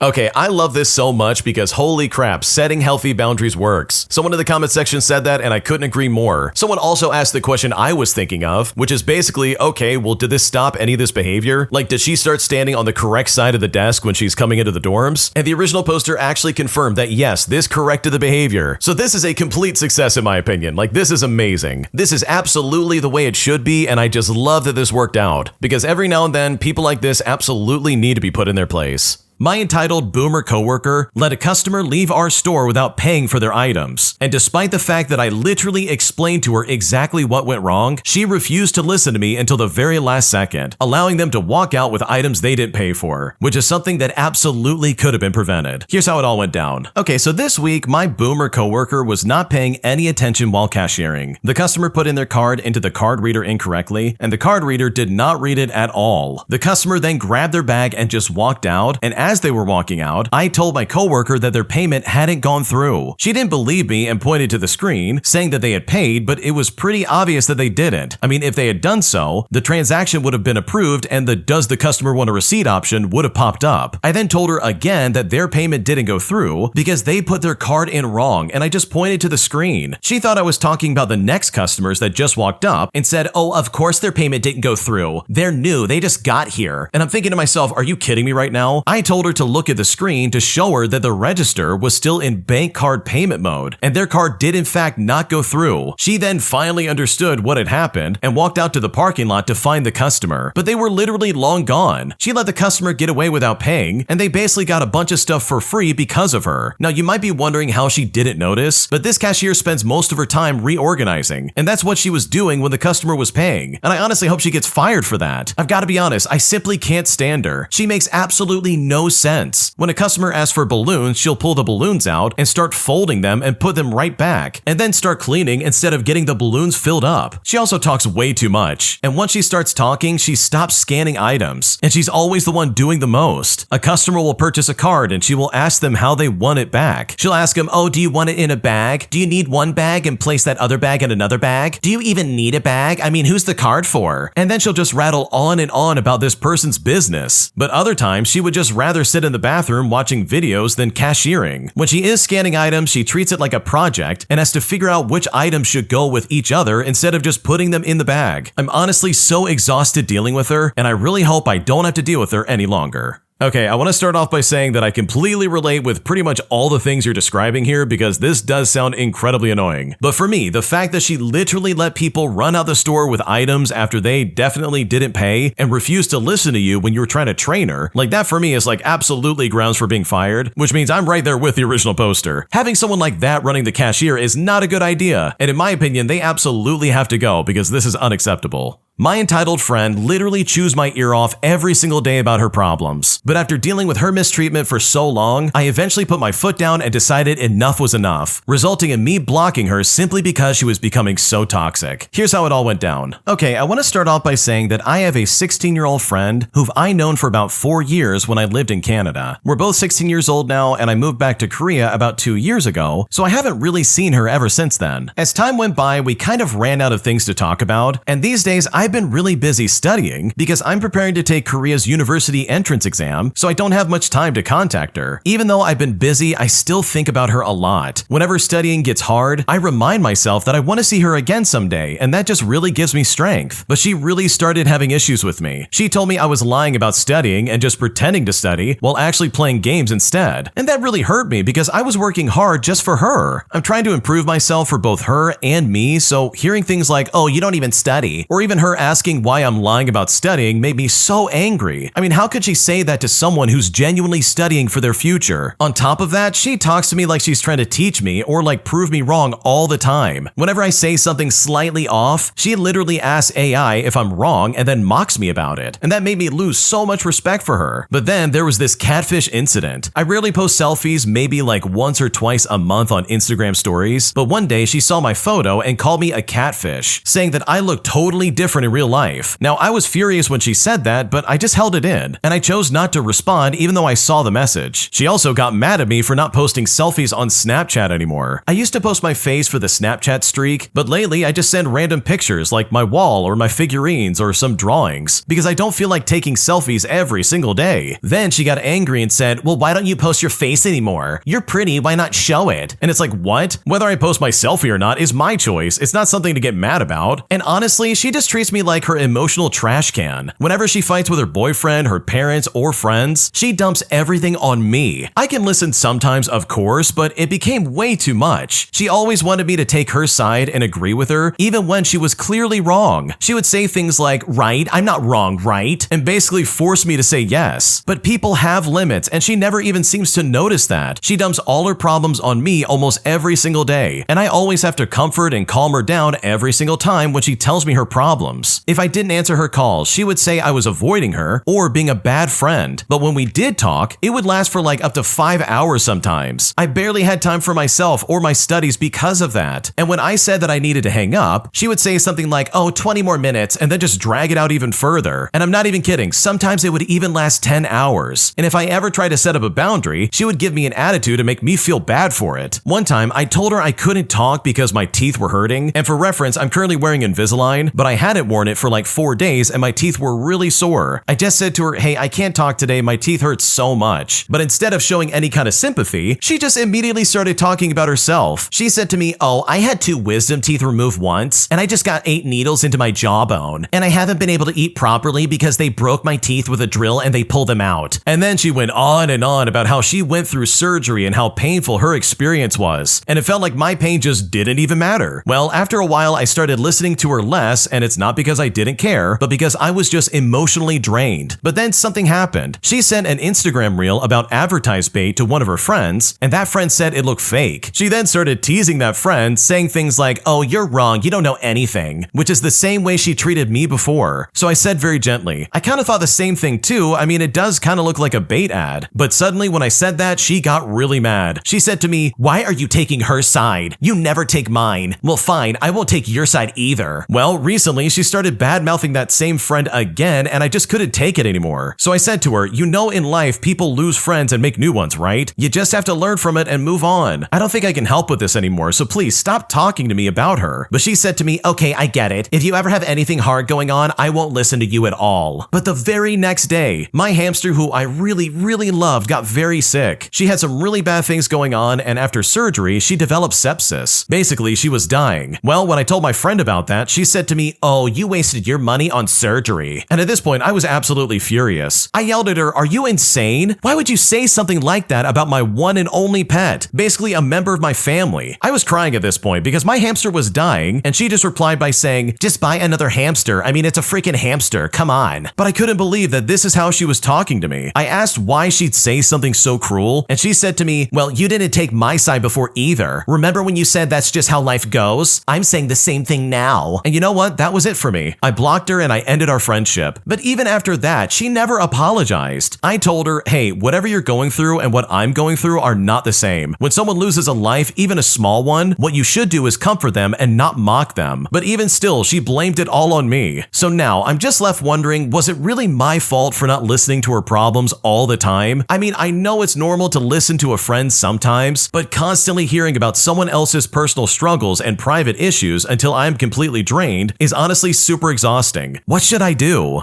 Oh man, consider this the greatest get out of jail free card you've ever received in your life. Someone said it best in the comments section, but dude, that is not a friend. This lady was a parasite and a complete piece of garbage. She didn't care about you at all. She just wanted some lifeless ear that she could chew off and tell all of her problems to without you ever disagreeing with her or receiving any kind of support from her herself. Like, what a terrible person. Like, seriously, think about it. When you told her that your hamster was dying, instead of being like, oh, I'm so sorry for your loss, that's awful, she instead decides to be like, oh wow, well, I'm just gonna say the same thing you said to me right back to you. As if she was getting revenge for like some kind of comment you made. Like, dude, that is so toxic, it's not even funny, and honestly, I'm kind of blown away that she did that. So honestly, you didn't do anything wrong, man. You did everything right. You tried to be a good friend, you tried to hear her out, but holy crap, she was absolutely full of herself. And even at the end of this friendship, she's still trying to like blame it all on you, and it's like, dude, she has no self-awareness. And that like really sucks in my opinion. So no, you didn't do anything wrong, and I would not worry about this for another second. My fiance keeps betraying my trust after I've caught him twice now messaging other women, and at this point I simply don't know what to do. Here's what's going on. Okay, so I've been with my fiance for about a year now, and for reference, we have known each other for more than 10 years. He proposed to me this summer, and we met each other's families, and he often said things like I'm his treasure, his win, and that he's so lucky to have found me. But from the very beginning, I discovered messages where he was flirting and sending sketchy messages to other girls, even going as far as trying to meet up with them. We broke up, but after some time apart, I decided to give him another chance. Now, things were good again, and we went on vacations together. We spent weekends at a cottage, and I really thought that we were moving forward. But then recently, I checked his messages again, and it's here that I found out in August while I was away on holiday that he was once again sending sketchy messages to another woman. They exchanged explicit photos and videos, and basically went way further than would ever be acceptable. He then said to her, "We're gonna have to stop if things get more serious between us." And mind you, this was like 3 days of doing this crap. When I confronted him, he denied it at first, and then admitted to it and said that he regrets it. He says he wants to stay together and make things right, but I just don't know if I can ever trust him again. To add some context, I have mental illness, and I'm currently in a depressive state, which makes this even harder to deal with, and I feel like I'm losing myself in all of this. I really need someone to hear me out. I can't talk to anyone about this because if we stay together, they will hate me just like last time. I still love him deeply, but I don't know if love is enough anymore. I wish we could be together and for him to stop doing this to me. I mean, how can he plan a future and kids together and then just throw it away for some quick attention like this? What should I do? Okay, I gotta be completely honest with you. If you stay with this guy, this is you basically saying, yes, I think it's okay that you're cheating on me. And I'm not kidding when I say this, that would be so stupid. Because your fiance clearly has a fantastic hobby of messaging other women while you literally allow him to do it. Like, this is crazy. This is absolutely going to end in disaster and this guy cheating on you once you get married. Honestly, in my opinion, the first incident would have been like, no, we cannot stay together. This is not gonna work. So I know if I was in your shoes, and I can only speak for myself, if I found out that my fiance was doing this, I would break up and never look back. There would not be a second chance here, because this is not only incredibly sketchy, but really messed up. This goes against literally everything that he says he wants from you, and in my opinion, just completely derails your entire life, and that's not fair for you. So hopefully this works out in your favor, and you're able to see that this guy is not a good person, because this really is incredibly upsetting.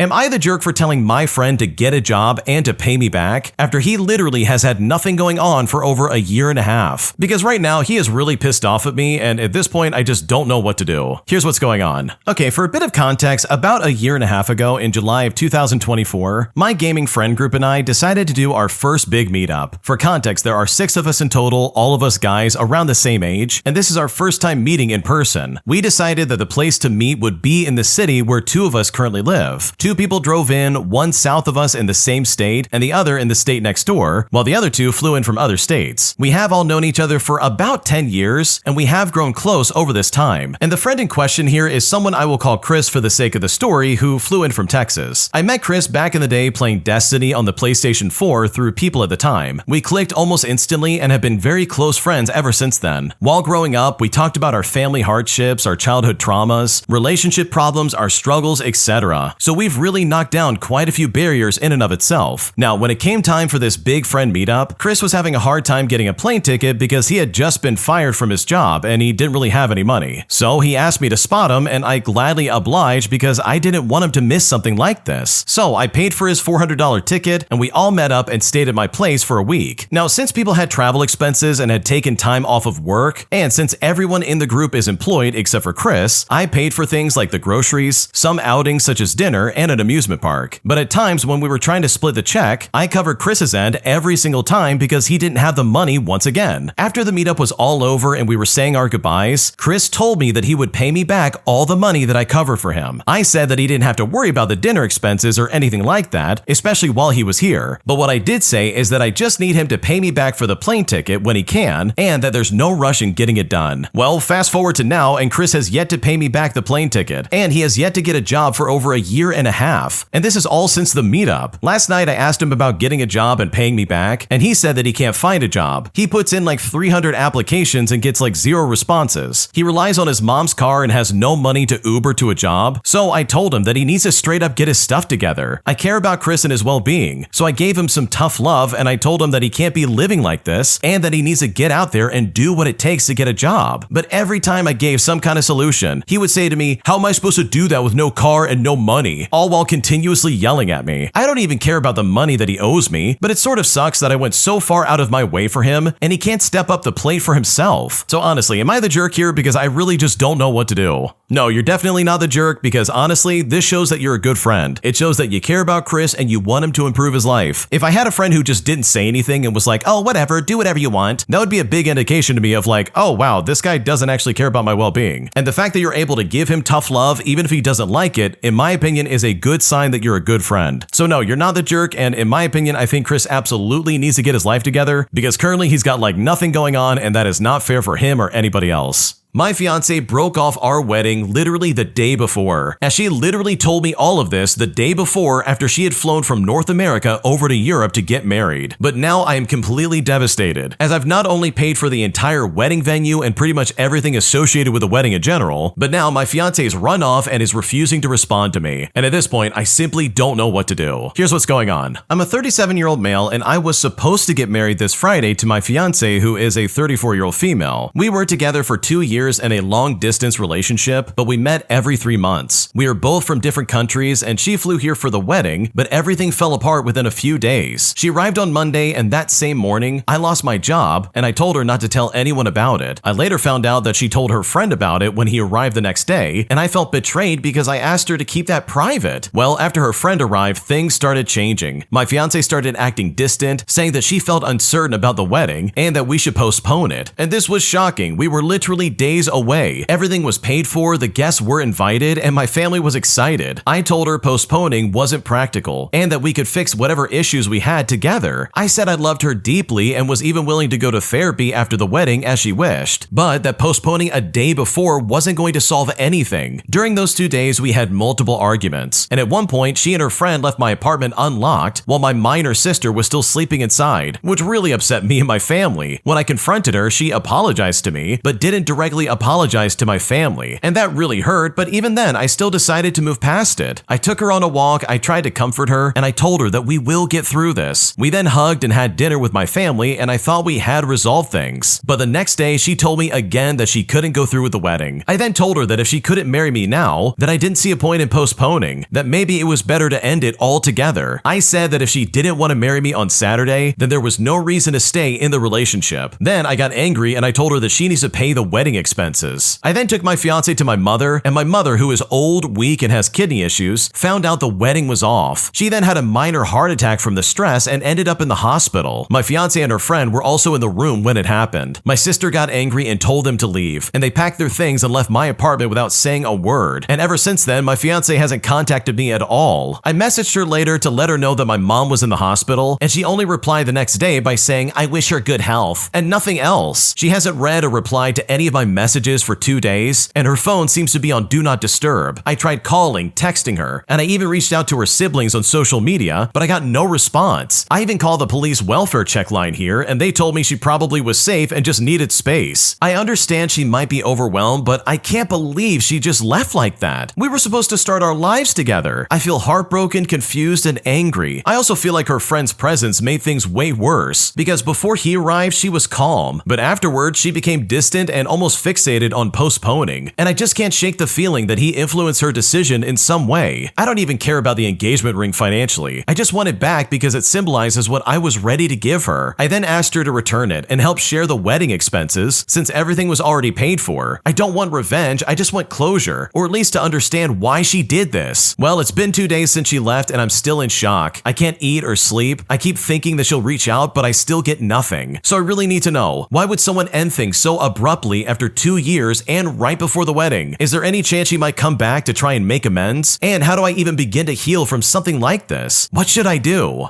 Okay, holy crap, this is so sketchy. First of all, why on earth are you getting married to someone that you're only seeing every 3 months? Like, this doesn't sound like a healthy relationship or a relationship at all. So on that end, I think you're very foolish for going through with this and thinking this is gonna work out. But hey, maybe I'm wrong and you guys really do love each other and know each other in that way. So that doesn't excuse the fact that she walked out literally the day before you're supposed to get married. Like, dude, why would she even bother showing up if she's just gonna do that? Now, there is some additional context from the original poster because he's from Europe and she's from North America, and the guy friend that came along apparently is gay. So there's not like a nefarious cheater situation going on right now. Which, if I'm being completely honest, that's like the first thing that came to mind for me. Like, I really thought for a second there, yeah, she's absolutely cheating on him. And sure, that might be the case, but the way she's going about breaking this off is so weird. Because you don't just decide something like this overnight. You don't spend all this money to fly over to Europe and be like, oh, by the way, oops, I don't want to get married, my bad. Like, she's been thinking about this clearly for a while, and she's only now deciding to cut things off and just kind of run away into Europe somewhere. Like, dude, what is going on right now? That's so stupid. And I hate to say this, but I'm willing to bet that she's probably not going to pay for anything with this wedding. And I'm not saying that's fair, but I'm kind of just looking at this objectively based on the way she's acting after you're like, wait a second, what are you doing? Why would you not get married to me right now? We planned all this stuff. I paid all this money. Like, from the sounds of it, she is gone and she is not coming back. So truly, I am so sorry to the original poster. This really sucks, and you definitely don't deserve this because this really is super messed up.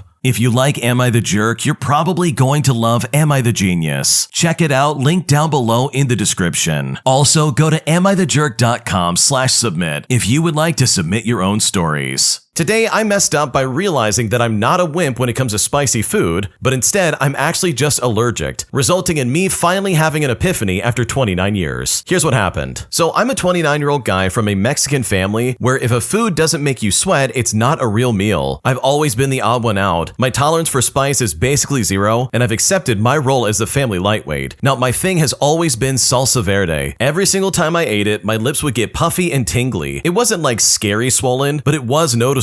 And I just thought, okay, cool. This is what a mild spice feels like for a wimp like me. And this really was just my normal. I would take a Benadryl if it felt a bit more intense than usual and then just get on with my day. But the big plot twist happened last Sunday at a family barbecue. We're all eating tacos and I slather on the salsa verde. And within a few minutes, I feel the familiar puff up starting. I nudged my sister and said, whoa, this green salsa has a kick to it today. My lip is already getting fat. She looked at my mouth and then back at the salsa and then just started laughing. She said to me, dude, that's not a kick. Your lip is actually swelling. Mom didn't put any chilies in that. It's just the tomatillo and onion stuff. The whole table got quiet and just stared at my face. And that's when my mom's eyes got huge. She said, that's not spice, you're allergic. You've been having a reaction this whole time and just called it spicy? And it was here that it finally all clicked. For 29 years, I thought my puffy lip was a sign of my weak constitution, but it turns out my body was just having a low-key allergic meltdown to a total normal ingredient. I wasn't a wimp. I was just unknowingly dosing myself with an allergen and treating it with Benadryl. So yeah, I'm not bad with spice. I'm just allergic to the family's safe sauce. I've got an appointment to figure out what exactly hates me, but for now, the jokes at my expense are absolutely relentless. Oh man, I'm so glad that you're actually like finding out that this is like an allergic reaction, but also, holy crap, it's an allergic reaction. You spent so many times microdosing, that's so scary. I don't know about you, but I have a few family members who have like food-based allergies, and man, anytime they have a reaction, it's like the room stands still and we just look at them, and we say to ourselves, okay, what's actually going on here? Because in some cases, your throat can close up, and that is terrifying. So yeah, I'm glad you got this figured out, and hopefully you can find some kind of solutions with your doctor, because I can only imagine the way you felt left out your entire life, but at least you know that you're not just some kind of lightweight and you actually have a legitimate excuse. Did I overreact by asking my parents to leave after my mom grabbed my wife's belly and asked her if she was pregnant? Because in reality, my wife has just gained weight and become very insecure about it. And now at this point, I'm very frustrated and I don't know what to do. Here's what's going on. I'm a 29-year-old male and my beautiful wife had gained a significant amount of weight after our wedding. I think she's gorgeous, but she's insecure about how she looks now. Well, my mom and dad had bought a house that was about an hour-and-a-half drive from us. The four of us were supposed to have a lovely dinner at my home, and my parents had arrived early and my wife hadn't changed out of her cooking clothes. She was just wearing this really tight t-shirt. Well, my mom saw my wife, she grabbed my wife's belly and asked my wife if she was pregnant, to which my wife said no and that she's just getting fat. Now, I didn't want a massive argument, so I rushed my parents out, basically telling them that we have to reschedule, congratulations on the new house, and we'll save them some food later on. And then as she started to cry, I just kept assuring my wife. Well, several days later, I talked to my parents by myself. My mom said that she had made a mistake, but apparently I had taken it too far by asking them to leave. But I basically explained that I could only see that evening getting worse. My dad said that by not allowing my mom to apologize that day, that's now the reason why my wife would see them as jerks. But I literally told my parents that mom can literally apologize now, but they're saying that now it will seem like to my wife that they're apologizing because I told them to. So seriously, did I overreact here by kicking him out? Because right now I'm not sure if I'm in the wrong.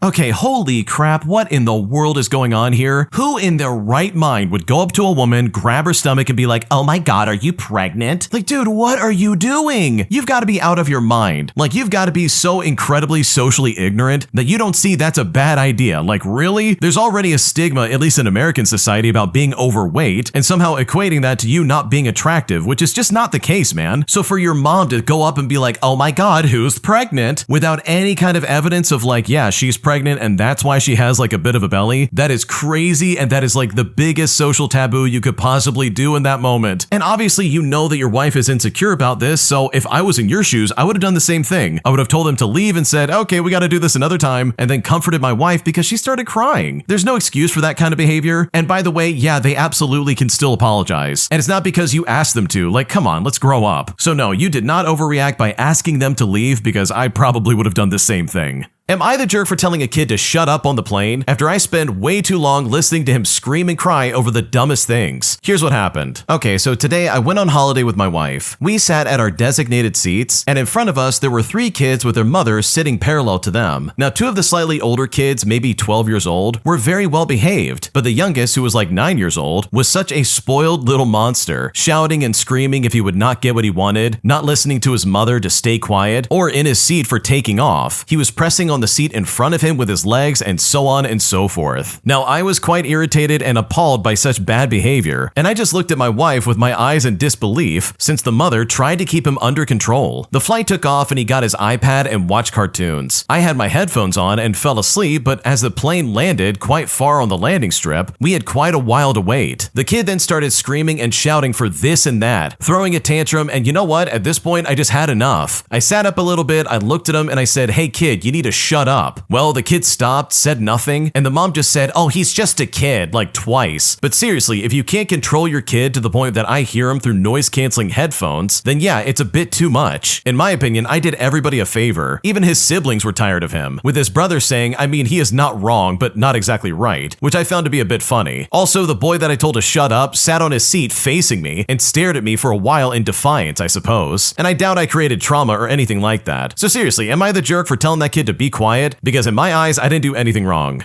Okay, honestly, if I had to deal with a kid like that and they were screaming and shouting, like actually screaming and shouting, and they're not listening, like at that point, if I heard someone say, hey kid, shut up, I would not be surprised. I'd be like, okay, this kind of makes sense. Especially if you've already had like a long flight and you have to wait there even longer just to get to your gate. Like that sounds obnoxious and I would hate that. So no, you're definitely not the jerk, because I think what you did is completely necessary. Am I overreacting by blocking my husband's number after he left me and our 7-month-old baby at home all by ourselves, with him basically saying that he's not into being a dad anymore and he doesn't want anything to do with this? Because right now I am heartbroken and I don't know what to do. Here's what's going on. To start things off, I'm a new mom to a beautiful 7-month-old baby. Unfortunately, I'm navigating deep heartbreak as my husband and the child's father, someone I've been dating since I was 19 years old and who I've been married to for 2 years, chose to leave because he's not feeling it anymore. anymore. Don't get me wrong, there were signs. I mean, during the pregnancy, as I got bigger, he seemed to resent my request for help around the house. At one point, when I asked for help taking the garbage out, he said to me, "If you want something done, do it yourself." I even fell 2 times taking the garbage out and was shocked at his callousness. This is also a man who was happily in love with me for our relationship and through our wedding, and who I've moved across the country with multiple times, and with whom I share 3 amazing animals and now a baby. Ever since giving birth, he's made allusions to my weight gain and hormonal fluctuation that has made me very emotional. All of this is leading up to his decision 1 month after the baby was born to leave me simply because he's not into it anymore. He moved out and I'm now the primary caretaker, with him visiting sometimes after work or on his days off. Well, for months I've plastered a smile on my face and hoped and prayed that he would realize what he's losing and would want to shape up, but that's just simply not the case. I asked this week to go to couples therapy, which he is refusing to do because it won't fix anything according to him. I accept that he doesn't want me in his life, but my loved ones around me are urging me to take control and stop letting him walk all over me. And as such, I've blocked his number and told him that if he wants to see his baby, we can meet at a fixed location, namely my dad's place, so that I can avoid the heartbreak and anguish of seeing him at our house. He thinks I'm overreacting and doesn't understand why we can't handle this amicably, but what everyone else sees is an overwhelmed, scared, heartbroken mother who's been forced into being a single mom. So am I overreacting by blocking his number and having him see his child only if he's at his dad's house? And am I overreacting for wanting to protect myself by speaking with an attorney instead of an unbiased mediator? I'm deep in postpartum depression and I'm seeking counseling, but I wanted more unbiased opinions because right now I don't know what to do. Okay, before we go any further, the original poster answered the question that I absolutely was going to ask, because they said that they're meeting with an attorney this week and they're going to get things figured out, which is honestly what I was going to suggest. Like, it really sounds like this guy is a piece of garbage, and he literally kicked you to the curb the second he realized, oh wait, I'm going to have to be responsible for a child now? No, I don't think so. I'm suddenly not into this, so I'm going to go. See ya. And it's like, dude, what's going on right now? You're suddenly leaving now that your wife is pregnant? Like, you're such a loser. So to the original poster, I'm so sorry this happened. That must be so heartbreaking, and I can only imagine going through that. So for the sake of you and your child, I hope this all works out in your favor because you guys absolutely deserve it. Am I the jerk for finding out that my boyfriend was lying about me? All because I was secretly listening to him through a device that I had secretly hidden in a common area. Because right now I feel like everything's fallen apart and I just don't know what to do. Here's what's going on. Okay, so I've been dating my boyfriend for about 2 years now, and for the sake of the story, we'll call him Joe. A few months ago, I overheard Joe talking to someone on the phone and invited them over on a day that Joe knew I would not be home. I suddenly asked him his plans for that day, and he just kind of brushed it off, saying that he wasn't doing anything special, but something just didn't feel right, and I did not trust the person who was going to be visiting. And to be completely honest, they were a very sketchy individual, and they're known to do some pretty horrendous things. So what I did, and I'm not proud of this, is that I got a listening device, and I put it in a common area outside the day that I went away. When I got back, I listened to what was on the device, and I was not prepared for what I heard. Now, I'm gonna give you the short version because there is a lot. Basically, I found out that the sketchy individual did not come over to the house. However, I heard Joe talking to his daughter about me, telling her that he's asked me to change my appearance, and telling her that Joe has repeatedly told me to shave and how it's not appropriate and how I'm refusing to do so, and that I know that he doesn't like it. They were then laughing about my appearance, which really hurt because I thought finally I had a partner who liked me as I was. On top of that, he was telling her that our relationship was over and that he's told me to move out multiple times, which by the way, this is all news to me. I thought we were doing great, and after a year and a half of Joe asking me to move in, I finally did, which is literally 2 weeks prior to this situation. Now, not only did I hear that conversation, but shortly after that, Joe was talking to his friend about all these intricate plans to move out west together, and how I was not only not coming along, but also how our relationship is over. I was really hoping this was just a fluke, and Joe was just trying to get attention or sympathy from his peers, but to be on the safe side, I kept listening for a week, and every single conversation was the same thing, about how the relationship is over and about how he is moving and leaving me behind, how he's asked me multiple times to move out, and how I've been begging him to take him back and all this other crap. And all the time, Joe has no idea that I'm aware of what's going on right now. So after a week, I confront him. He denies everything, and when I tried to have him listen to the audio, he simply refused and just kept talking over it, saying that he doesn't remember any of that. Joe said that the conversation with the friend was not real, and they always make plans, and that I could even ask his daughter because he would never do something like that. He then turned the situation on to me, saying how I can't be trusted because I was listening to his personal conversations, with him also saying that he would never ever do that to one of his partners. So am I the jerk for listening in secretly to his conversations? Because right now I don't know what to do.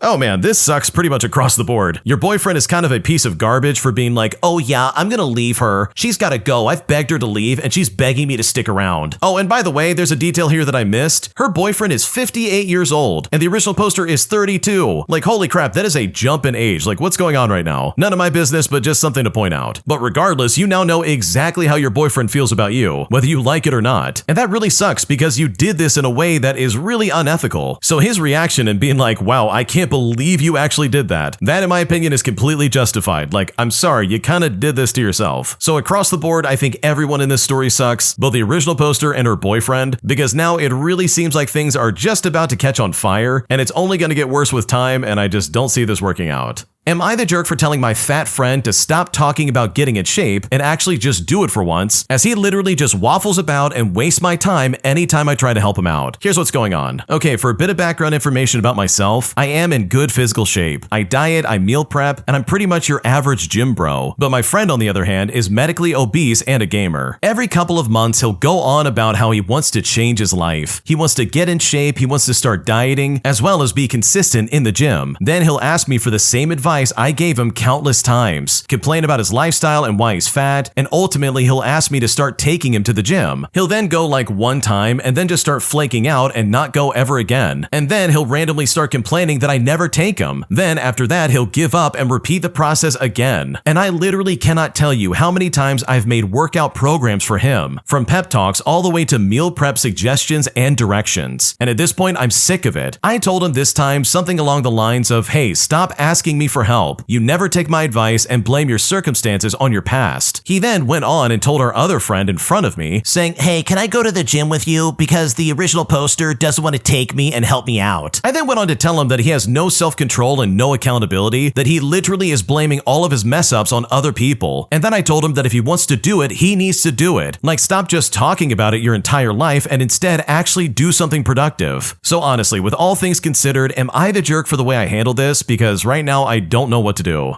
Okay, honestly, I can completely understand where you're coming from because I'm sure that would be really frustrating. Because you've got it right, man. If you want to exercise and get in shape, you really need to be the one who wants it. And if you don't want it, then holy crap, it's just never going to work out. And it's also super annoying that this guy's trying to be like, you never take me to the gym, almost saying like this is your fault instead of his. And that would probably set my hair on fire. I would be super annoyed by that if I'm being completely honest. So to that extent, I don't blame you for getting upset and I don't think you're the jerk because this guy has got to find motivation in himself instead of trying to place it on other people. My fiance gave away all of my K-pop albums that I've been collecting ever since I was a kid, with most of them being sold off on eBay or Mercari, as my fiance felt they were childish and I didn't need them anymore, as he made a decision for me that I was completely against. And now at this point, I feel completely betrayed and I don't know if I should break up with him or not, because right now I feel very violated. Here's what's going on. Okay, I'm a 23-year-old female and my fiance, who's 24, has been dating me for about 9 years, and recently we got engaged. During that time, I was majorly interested in K-pop. I still love it to this day, but not to the extent of the 14-year-old me. Ever since I gained interest, I started collecting albums. For those who don't know, typically K-pop albums include CDs, posters, randomized photo cards, and other collectibles that are related to a new album or a single release by the group or a soloist. I don't collect them much anymore as an adult, but I still find a lot of joy in it. Well, my fiance and I planned on moving in together after we graduate, which we both just did. He was helping me move out of my mom's house when he saw my box of many K-pop albums from like the 2nd to 5th generation groups. He then started talking about how his sister really liked the same groups, how I don't need these anymore, and how some of these could make us a lot of money and all this other stuff. I then explained to him that I would like to still keep them, and that a few of them were especially important to me because they were given to me by my late father. Well, after I finished packing up, we took the boxes out to the apartment we had rented and wouldn't start unpacking until the next day. Now, I had to work the next day, so I asked him to unpack everything while I was at the office, and then we would organize them together when I got off that evening. When I got home, I noticed everything was still packed except for one box, namely the box that had my K-pop albums in it. Now, I was confused, so I went to go look at it, and there I saw that none of my albums were in the box. My fiance wasn't home, so I called him and I asked him about it. He said that I didn't need them anymore and that it was childish. So he gave a majority of them to his little sister, and the rest of them he said he's selling them because he says some of these albums are worth like up to $500. And when he said all this, I didn't say anything thing and I just hung up on him. I cried for hours because one of the albums he gave away was the last thing my father ever gave me before he died. Not only that, but he gave away things that I've been happily enjoying for years. I contacted Mercari and eBay to see if they could cancel the orders and give me back my things, but so far I've heard nothing back from them. I feel like a loser being upset, and I've even contemplated splitting up with him over something like this. But as an autistic person, I found so much joy and passion in collecting K-pop albums, and they're really something that I'm happy with, and I really just want my things back. So am I overreacting here? Because right now I'm still incredibly upset. Okay, in my opinion, this is not someone I would ever want to stay with. You're telling me that your fiance made this decision for you, despite the fact that you told them, no, I want to keep him. Like, are you kidding me right now? This guy violated everything you literally just told him and decided, no, I'm gonna do it anyways. You don't need them, it's childish. But it's like, dude, who are you to say what is or isn't childish? Because as far as I'm concerned, even if you don't like those things anymore in the way that you did when you were younger, there's nothing wrong with still collecting them and keeping them as like, I don't know, like collectibles that you might sell in the future. So this literally is a collection that, yeah, it's worth a lot of money, but instead of respecting that, this guy just walked all over it and said, no, I'm gonna sell it because you don't deserve to have it. And that is a red flag I would never ignore. Like, for example, I used to play with Pokemon cards a lot as a kid, and I still have a lot of them to this day. Like, I've got them packed up pretty nicely, and I don't necessarily enjoy that as much now, but it's still a really important part of my childhood, and like, I really enjoy it. It's fun. Like, who cares? If my partner then turned around and said, oh, I sold all of them, you don't need that anymore, you're an adult, I would probably lose my mind and break up with her. Like, that's so uncalled for. And the same applies here. Like, I would never want to be with someone who's gonna do that, especially over something that clearly has sentimental value. Like, that is so messed up, because this is a huge red flag I would never ignore, and in my opinion, you shouldn't either. If you like Am I the Jerk, you're probably going to love Am I the Genius. Check it out, link down below in the description. Also, go to amithejerk.com/submit if you would like to submit your own stories. Would I be the jerk if I refused to pay back someone's share of a stay in an Airbnb that we all booked months in advance? Because after he bailed on our plans right before we're about to travel, I'm honestly left in a spot where I feel really bitter about this and I just don't know what to do. Here's what's going on. Okay, so me and a group of friends are planning a vacation. After we booked plane tickets, a friend of ours, let's call him Jack for the sake of the story, who we had invited previously and at the time said no, decided he actually wanted to come as well and book tickets. But he said he was going to be still doing his own thing and not join us for a lot of the stuff that we were doing, like specific cities we're visiting besides the country's capital. So the main 5 people continued having regular calls where we decided things about the trip and booked stays and tickets for all sorts of things. Jack was not participating in these because he said he didn't want to go to these other cities. When it came time to book the stay in the capital for the last week, one of us sent a message to Jack and asked him if he wanted to stay with us. He said yes, but didn't join our call, and when we asked if he was okay with the specific Airbnb, he said it was okay and then paid his share.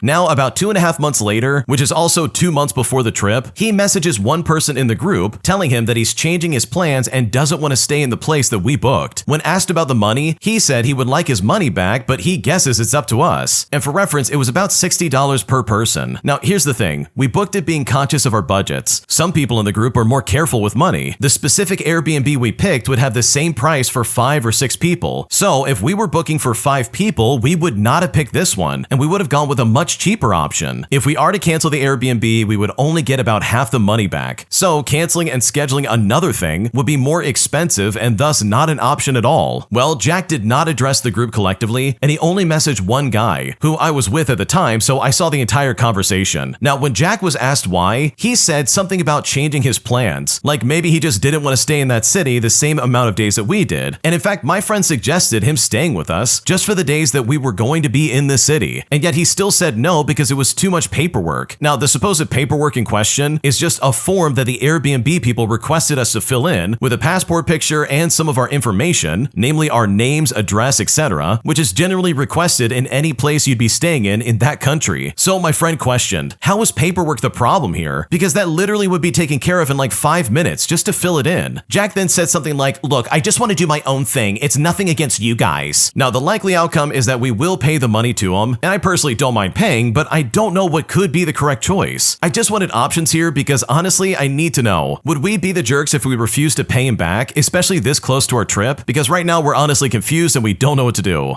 Okay, I'm gonna say this nicely. The second someone like Jack comes into the group and is like, oh, I'm gonna do my own thing, that's a pretty good indication that they are not reliable and they're not gonna be involved in anything you're doing. So there's no point in being like, hey, stay at our Airbnb for like a night, because then crap like this happens. 2 months before the trip, they're like, oh yeah, I wanna cancel. I don't wanna be in this group anymore. Sorry, I'm gonna do my own thing. And yes, of course I want my money back. Are you kidding? In most cases, like Airbnbs are not that easy to rearrange. And the fact that this whole thing is gonna like increase everybody's cost for it is really not fair. So yeah, I think the original poster has pretty much got it figured out. I guarantee you're probably gonna have to like pay for what he didn't want to pay for, and then everyone else is gonna have to chip in money just to like compensate, and that is so annoying. So no, in my opinion, I think you would be completely justified, but I know that it would probably cause only more problems than good, and that in my opinion is just not worth it. An entitled Karen demands that I take a different elevator for me and my dog because she is clearly afraid of dogs. But when I tell her too bad and that I'm gonna do it anyways, she actually tries to put her hands on my dog, as this Karen is notorious for kicking dogs that she doesn't like. And so I decided to get some petty revenge by placing bags of dog crap all over this lady's front door, sending a clear message that this idiot better not mess with me or my dog ever again. Here's how I did it. Okay, so I used to live in this 35-story high-rise condo. There were 3 elevators, and during peak times, the wait time for an elevator was like 15 to 20 minutes at 7 o'clock in the morning and at 5 o'clock p.m. I had a Labrador dog. It was well-trained and well-kept, but he had a series of vet visits after catching an infection that required regular bathroom trips until the medication side effects wore off. So, long story short, I was walking Bubba and picking a poop at least once an hour for 4 days in a row. Now, I live on floor 34, so taking the stairs takes a minimum of 10 minutes either way with no foot traffic, and Bubba, after surgery, definitely couldn't handle stairs. Now, I had one very specific neighbor who was afraid of dogs. I saw her visibly kick other condo owners' dogs to get them off the elevator, and I don't know if she had like a phobia or something like that, but honestly, it's not my concern. But one day I needed to get Bubba downstairs, and she had asked me to wait for the next elevator. Mind you, this is at 5 o'clock p.m., and I've been waiting for like 15 minutes. But you know what? I told her to deal with it. I had Bubba sitting in the corner to try and be nice, but I saw her try to grab my dog. I then stood in between them as the elevator went down, and I said no, not a chance. And then I let Bubba do his business once he was outside. I backed it up all before going back to my unit. And it's at this point I decided to get my petty revenge. At a critical juncture, I decided to keep the poop bags going forward, and I would tie them on her doorknobs or even place them outside of her door on the mat. And I'm doing this as revenge for trying to grab my dog and physically kicking other dogs. I know it's wrong, but I do not care. And by 8 o'clock the next day, there were 10 steaming hot bags of crap on her front door. They were generic white bags, and after that morning, I switched to black bags to avoid any condo board repercussions. And yes, again, I know it's petty, but come on, don't kick other people's dogs, especially ones that just had medical care done, just because you want a private elevator. It simply doesn't work like that, and you're definitely not going to treat my dog like that. Okay, I love this so much because this is fantastic. Like seriously, I understand people not liking dogs, but like holy crap, you're living in a high-rise full of people. You can't really expect to have not only a private elevator, but also not like run into some pets every now and then. And this lady was like kicking dogs and stuff. Like that's crazy to me. That doesn't make any sense, and I just can't blame you for wanting to get back at her. So yeah, I think this is funny. I think it's well deserved because this entitled Karen absolutely had it coming. My mother-in-law demanded that I get rid of my cat after she came with suitcase in hand for a surprise, unexpected, and uninvited trip to our house. But after I said no, she freaked out on me as she stormed out of my house in a way that I don't think I will ever forget anytime soon. Here's what happened. Okay, to start things out, I'm 38 years old and I'm a structural engineer, and I live with my husband and our cat. Well, my mother-in-law showed up unannounced this weekend on Friday with her suitcase, calling it a holiday. She's always hated that I have a cat, but this scenario was completely unexpected.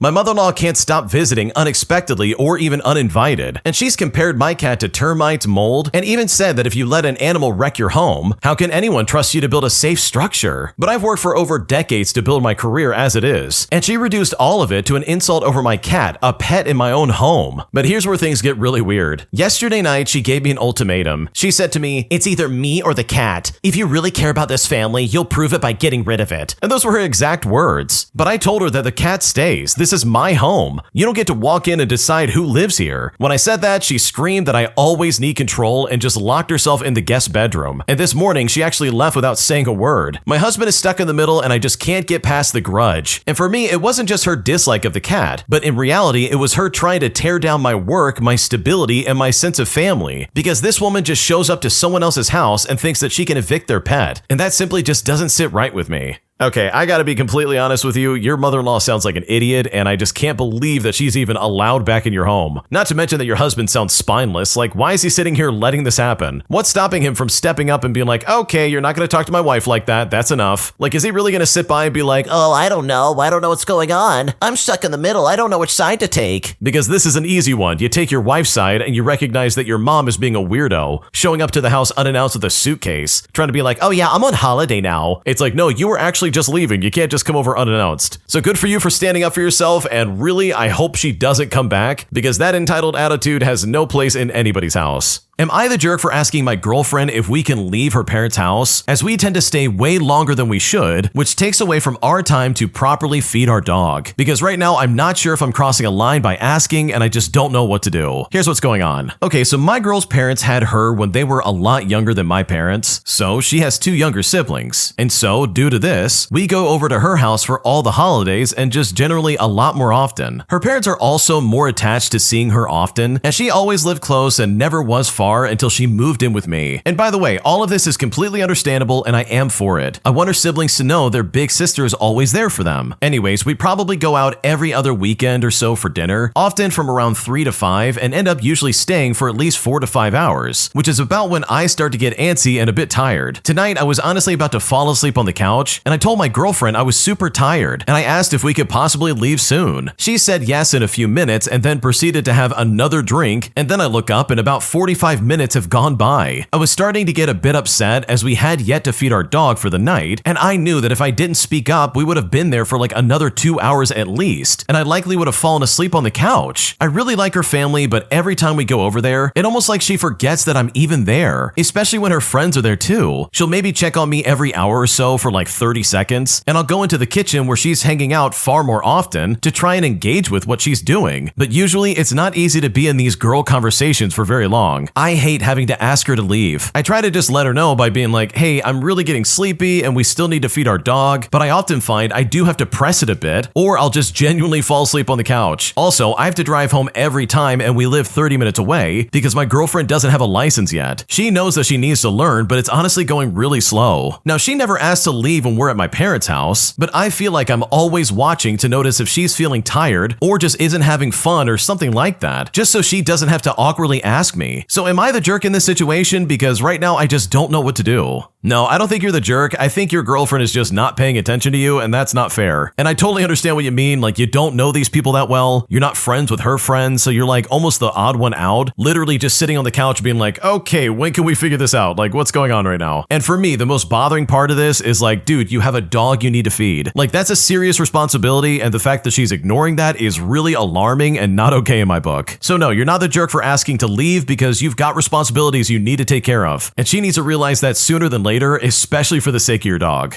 Am I the jerk for not answering the door when my ex's mom showed up at my apartment unannounced? Because after she's pulled this stunt twice, where she's driven 9 hours just to see my children, I'm at a point where I'm very frustrated and I just don't know what to do. Here's what's going on. Okay, so this happened a couple of years ago. I have sole custody of my children, and my ex and his family live about a 9-hour drive away from me. One day at around 9 o'clock in the morning, there was a knocking on my bedroom window. I peek through the bottom of the blinds and I just see a woman's sneakers. So I peek higher and I make eye contact with my ex's mother, and all I'm thinking to myself is, what in the world is going on right now? The apartments where I live are not gated, so anybody can drive onto the property, just not go into the buildings without a key, which means my ex's mom couldn't knock on my door because she couldn't enter my building. Anyways, now that she's seen me, I change and get some clothes on, and I go out to see why she's even there in the first place. Now, the only reason why she has my address is because a few months back she asked to mail some stuff for the kids, and I just dumbly gave her my address. When I get out out there, she tells me that she was in the neighborhood. I then asked her why she didn't call me before arriving, and she said it was a last-minute decision. So I let her in and she sees the kids for just a little bit. When she leaves, I tell her that next time she needs to give me a heads up before arriving, and I'm not talking 10 minutes beforehand. I need at least 1 week's notice just so I know what's going on. And so with that bit in mind, this is where I might be the jerk. About 4 months later, she pulls the same stunt again. When I hear the tapping on my window, I know exactly who it is. I don't even bother looking out the window. She then starts calling me like crazy. And after the 5th time of her calling me, I eventually answer. She tells me to open up because she wants to see the kids, and I'm like, what are you talking about? I'm not even home. And why didn't you tell me that you were coming? I tell her that I'm 45 minutes away visiting my dad with the kids. And when I say this, she demands my dad's address. And of course, I refuse to give it to her. I tell her that I have no idea when I will be home, and yes, this is all a complete lie. Anyway, she doesn't believe me, and she says that she thinks I'm home, and again says it was a last-minute decision. But at this point, I just hang up on her. And now I'm getting text messages from my ex demanding that I let his mom see the kids. But I just tell him exactly what I told her. I'm not even home. Well, imagine my surprise when I hear the police banging on my door a few minutes later. But of course, I don't answer the phone. And then, like clockwork, I get a call from a random number, which is the police officer in question. He's there to perform a wellness check because my ex's mom hasn't heard from me in 3 days, and apparently she's extremely worried. Also, according to him, it's illegal not to answer the door when a police officer knocks. I then tell him that she is lying. I just spoke to her on the phone and she showed up unannounced. I also told him that I made it clear to her not to do that again, and that I'm out with family and that I don't need to come back just because she showed up unannounced. She is my ex's mom and I don't have to talk to her. Well, after that phone call, I get a text message from my ex calling me a jerk and how hard it would have been to let his mom see the kids when she drove all the way there just to see them. Now, I really want to make one thing very clear. I don't mind her visiting. I don't mind her being around my kids, but I can't stand her showing up unannounced and demanding to see my kids just like that. It feels like she's on some kind of weird power trip and I am not in favor of this. So am I the jerk right now? Because honestly, I don't know what to do. Okay, first and foremost, holy crap. This lady called the cops all because you wouldn't answer the door. And I've also got to say, I don't know what country this person's from, but in America, you absolutely can ignore a police officer knocking at your door. You don't have to answer that. That's absolutely your right to ignore them and be like, no, I'm not answering it. Like, I'm sorry, this is America where I'm from, and you absolutely have every right to deny them entry into your house or to even acknowledge their existence if you feel you need to do that. Just wanted to put that out there as a sidebar because that part really pissed me off when this cop was trying to be like,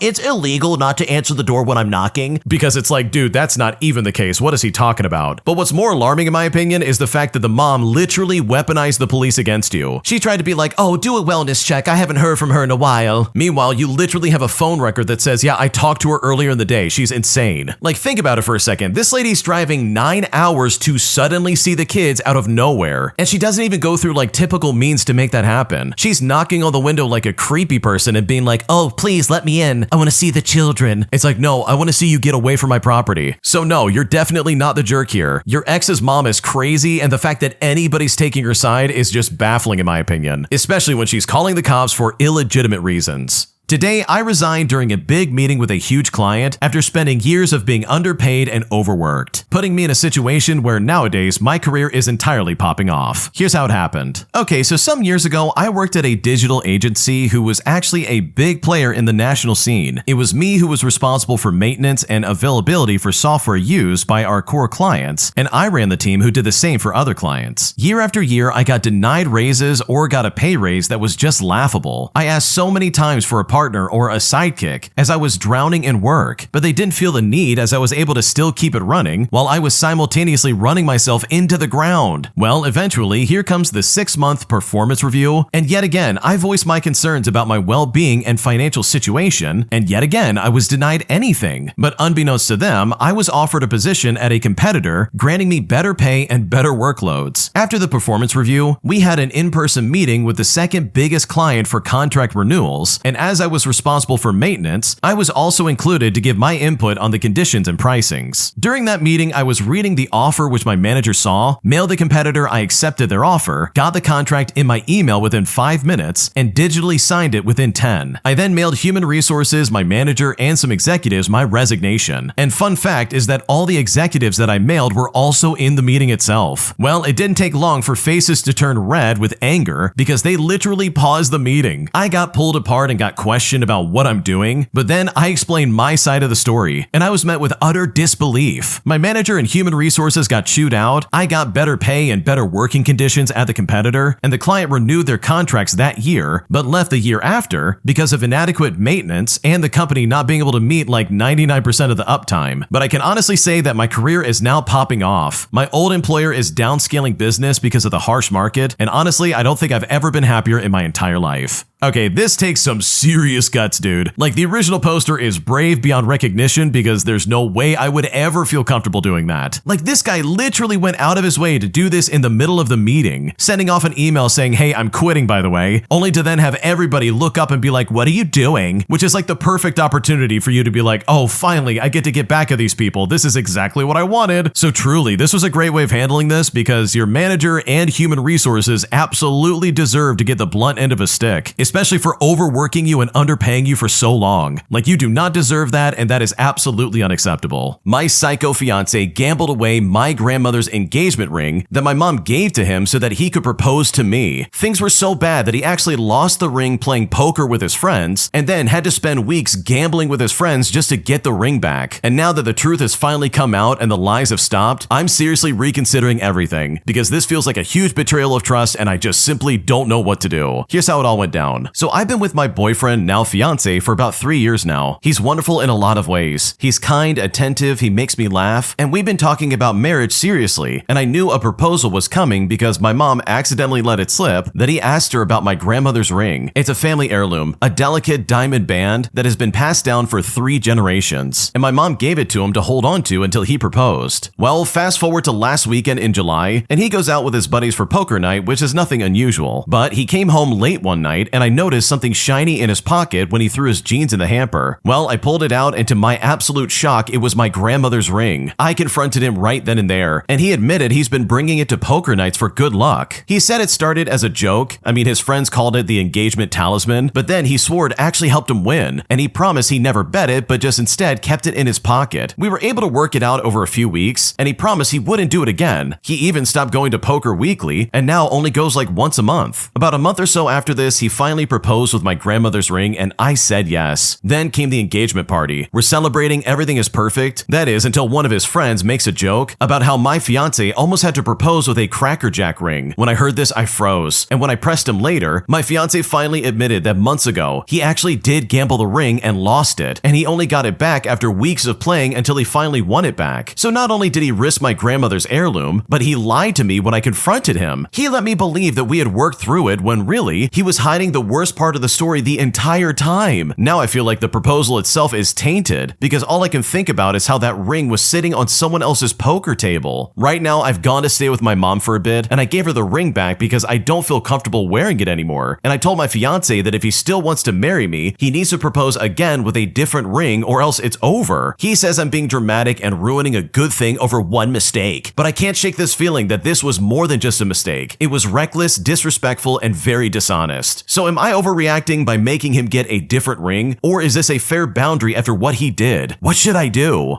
Okay, I don't even know what to say. This is crazy to me. This actually is insane. Like, this guy gambled away your grandmother's ring, you know, the family heirloom he was supposed to propose with, and then had to spend several weeks just to win the ring back. Like, holy crap, is that not a big red flag? Like, there's just no good excuse for that. Like, this guy's reckless. And the thing is, he didn't just gamble it, he lost the ring, and he had to earn it back by gambling more stuff. And I don't know about you, but that's like something I would never be able to ignore. Like, I really feel like that's a distinct look into your future, and that is crazy to me. It's also deeply upsetting and very disappointing because the barrier of entry here is really easy. Don't gamble the family heirloom that's going to be on your wife's finger. Like, what are we talking about right now? Your fiance sucks so much. So I know if I was in your shoes, I would be calling off everything, dude. I would be pumping the brakes and reconsidering this entire situation because I'm serious. What your fiance did is messed up and there is no good excuse for it, no matter what he says or whatever kind of excuse he comes up with. If you like Am I the Jerk, you're probably going to love Am I the Genius. Check it out, link down below in the description. Also, go to amithejerk.com/submit if you would like to submit your own stories. Am I the jerk for not wanting our friend to ever come back to our house after he quite literally ate everything that we owned after we had him watch our house while we went on vacation? Because right now my husband's saying that I'm overreacting, but I'm honestly still pissed off about this. And I'm not sure if I'm in the wrong and I just don't know what to do. Here's what's happening. Okay, so my husband and I live abroad. And earlier this year, a mutual acquaintance of ours, who we will call Kevin for the sake of the story, reached out saying that he'd been scammed with an apartment rental and now had nowhere to stay. At first, we only offered a weekend, but he was polite, he was helping around the house, and he seemed really grateful. So we ended up letting him stay the full 20 days that he asked for. Well, during that time, some things really just rubbed us the wrong way. He never bought groceries, and multiple times he pretended he was going to pay, but instead just forgot his wallet. Or he claimed he could only use Apple Pay, which is not accepted at our local supermarket. He would also eat way more than his fair share. Like once my husband and I shared half a pizza, and he just literally ate the entire other half without contributing to paying for it. But even still, we feel bad for him, so we just kind of let it go. We stayed friendly, and a few months later, we were planning a 17-day trip. Since he was struggling with rent, we offered him to stay at our place in exchange for taking care of our dog. I even wrote a Google document with instructions for the house, the dog care, gym access, etc. I also told him that he could eat anything that was going to expire. Stuff like fruit or vegetables or yogurt,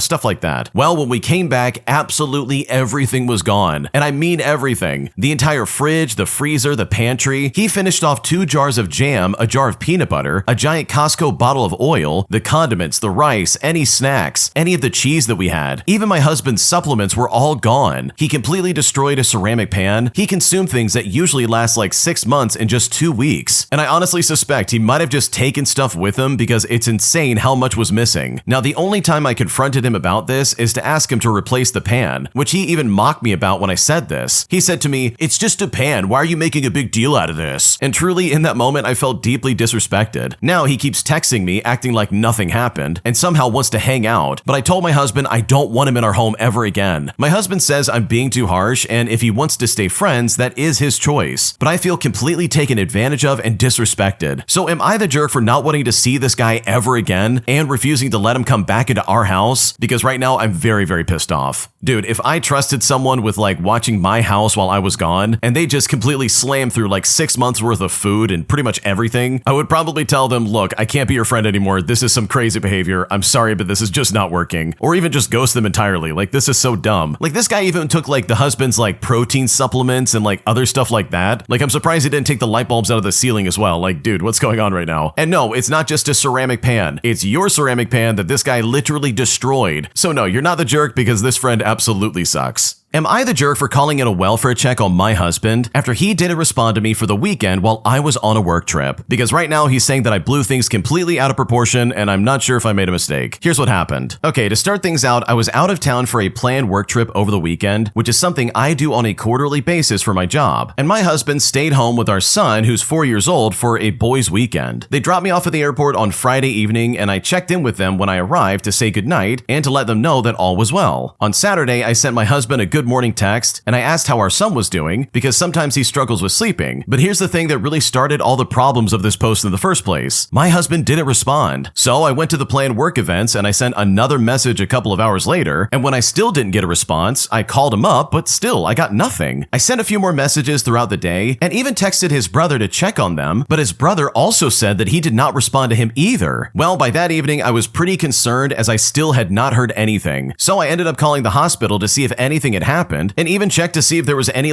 accident reports. I tried contacting the neighbor I have a number to, but they were completely unavailable. So I decided to call the cops to do a welfare check. When the police showed up, my husband and son were at home, and he said he was not answering his phone because they were watching TV and playing games all day. But I just don't see how he couldn't even send one text message the entire day just to let me know that things were good. He says I blew this completely out of proportion and should have waited until bedtime, as he was going to have my son call me then anyways.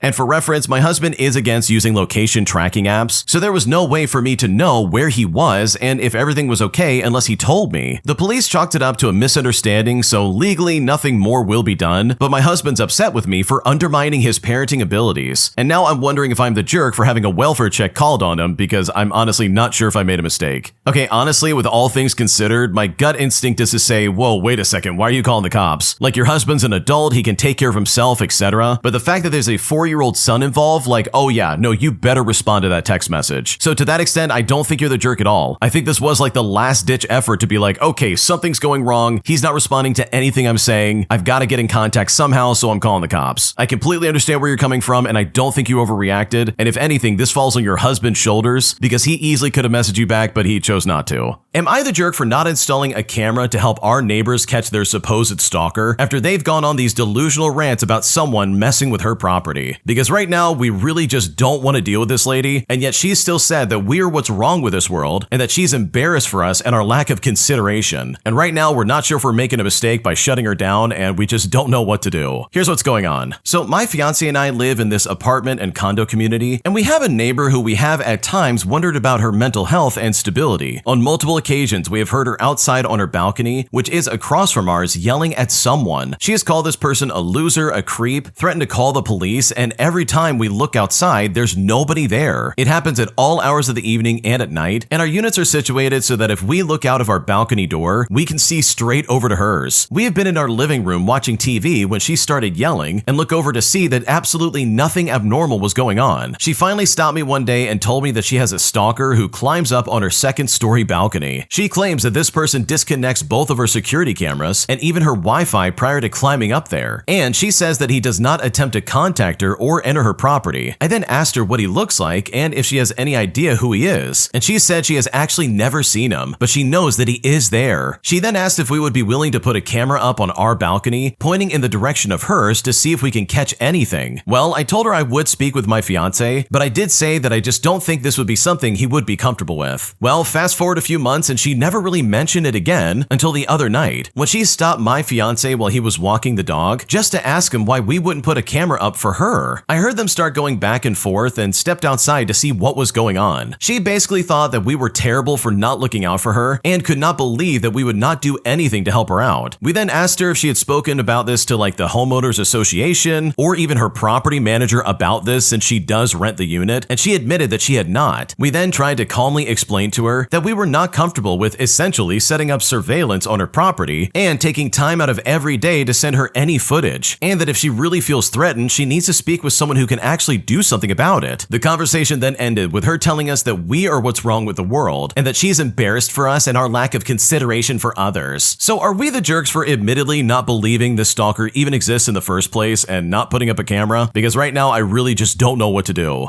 Okay, honestly, it seems like this woman is paranoid and she is clearly delusional because this just doesn't make any sense. Like, come on, man. She's talking about someone climbing up to her balcony and unplugging her cameras, but it's like, if that really was the case, then wouldn't the cameras pick that up? Like, come on. Like, this lady's clearly got some problems going on, and I think not feeding into that is probably the best thing for you. But for me, there's also like a twisted side of this where I'm like, oh yeah, I think I might just put up a camera secretly anyways, because the way she's acting is kind of crazy, and I think in my opinion, you might need some evidence if she like flies off the handle, because she is acting a little bit too weird in my opinion. So no, you're not the jerk, but like, it wouldn't be bad to consider that just to watch her, because this lady's acting crazy and really weird, and I just would not trust her for a second. Am I overreacting for being mad at my boyfriend after he tested me by hiding my car keys? Here's what he did. Okay, so last night my boyfriend thought it would be funny to test how I would react if I couldn't find my car keys. I was heading out to grab some food and he secretly hid them behind the couch. I then ended up tearing up the entire apartment for like 20 minutes and was even on the verge of crying because I thought I lost them at the grocery store earlier. He finally laughed and said, "Chill, it was just a prank. Now you know that you should be more organized." And when he said this, I was honestly furious. I told him that's not funny, it's stressful, and he really did cross a line. But he thinks I'm overreacting and said, "Oh, it's not that deep." So seriously, I need to know, am I overreacting here? Because this still has me incredibly pissed off. Okay, I gotta be honest with you, if anybody did that to me, I'd be super pissed off. Like, this guy basically baited you and it was like, "Oh, I can't wait to watch you freak out because you can't find your stuff." And I'm willing to bet he's probably seen you get upset in this fashion before, and so he did it just to try and like take a jab at you. He did this because he wanted to make fun of you and he wanted you to feel bad. And I don't know about you, but that's kind of a red flag in my opinion. Like, sure, maybe it's not that deep, but like, it was to you because it really made you upset. But even with that in mind, I don't think you overreacted, and I think you're completely within your rights to be pissed off at this guy, because what he did really was a jerk move and you did not deserve that. My older sister is broke, depressed, jobless, and refuses to help out, especially while I'm shouldering the burden of handling my father's financial mess after he suddenly passed away not too long ago. And now, after all that's been said and done, I'm starting starting to wonder how to deal with my sister in the first place because her attitude is incredibly entitled. Here's what's going on. I want to start off by saying that I honestly just don't know what to do anymore. I'm in my late 20s and I'm a male and I am the younger sibling, but I've got to be honest. I'm the one holding everything together while my sister, who's in her late 30s, completely refuses to step up. Here's the situation I'm currently in. She lost her job 18 months ago, and ever since then, she's fallen into depression. She's racked up debt and absolutely refuses to even try to look for a job or get professional help. It is just constant emotional shutdowns, excuses, and victim mode. Then, 10 months ago, our dad died unexpectedly, and we found out he had gambled away nearly €250,000. On top of that, he left behind about 70,000 euros in debt, and the only assets left are like 2 properties worth like roughly 400,000 euros combined. Now, I've been handling almost everything with our stepmother. The paperwork, the debts, calls with the banks, the taxes, the lawyers, literally everything. And yes, I also work full-time. Most of my income is currently going straight towards covering the outstanding debt, just to try and keep things from falling apart entirely. Now, one of the 2 properties is a mess. Years ago, when he was drunk, my dad literally burned all the blueprints for the house. It was then rented out to squatters and neglectful tenants who destroyed the place. He did finally get them out about 6 months ago, but now the house needs major work to even be sellable. Not to mention that it's almost 250 kilometers away from where we live. And just take a wild guess as to how much my sister has helped out so far, because I'll tell you, she's done absolutely nothing. Zero. Not a single phone call or even a single visit. Absolutely nothing. Now, our stepmother wants to sell the house, understandably so, below market value, just to finally cover some debts and be done with it. But my sister refuses to agree because it's just not enough money, according to her, despite offering no solution, no help, or any kind of plan. And what does she talk about constantly, you might be asking? She says that she needs to go on vacation, that she deserves to finally get away because she's so mentally drained. She can't even go because of her dog and no one wants to take him. And by the way, she has 2 dogs. The first one has lived with our 80-year-old grandparents for years now because she couldn't take care of him. And then 4 years ago, she rescued a second dog from a kill shelter while already overwhelmed. And now she's complaining that she can't go on vacation because no one will take the dog. And you know what? Honestly, I just don't understand how someone could be so self-centered. I work full-time, I'm managing the estate, I'm financially bailing us out, I'm handling the house, the paperwork, the inheritance, all while she just wallows in self-pity and waits for others to fix her life. She says she knows I'm doing everything and that she's sorry, but there's been zero change, no effort at all, just more crying about how everybody gets a break except for her. But I've told her very clearly, there will be no vacation until she gets some real help. Therapy, medication, a job, a plan, something. She's got to have something going on. Vacation is not the starting point, it's the goal. If she finally steps up and takes part in fixing this mess and shows that she's taking her life seriously, then I would even consider helping her with her dog. But right now, I'm running on fumes. I'm drowning in responsibilities I didn't ask for, and I'm starting to resent her for how selfish and passive she's being, even though I know that she's struggling mentally. So has anyone ever dealt with a sibling like this before? Someone who just collapses under life and expects others to carry everything for them? How do you help someone like that without destroying yourself in the process? What should I do?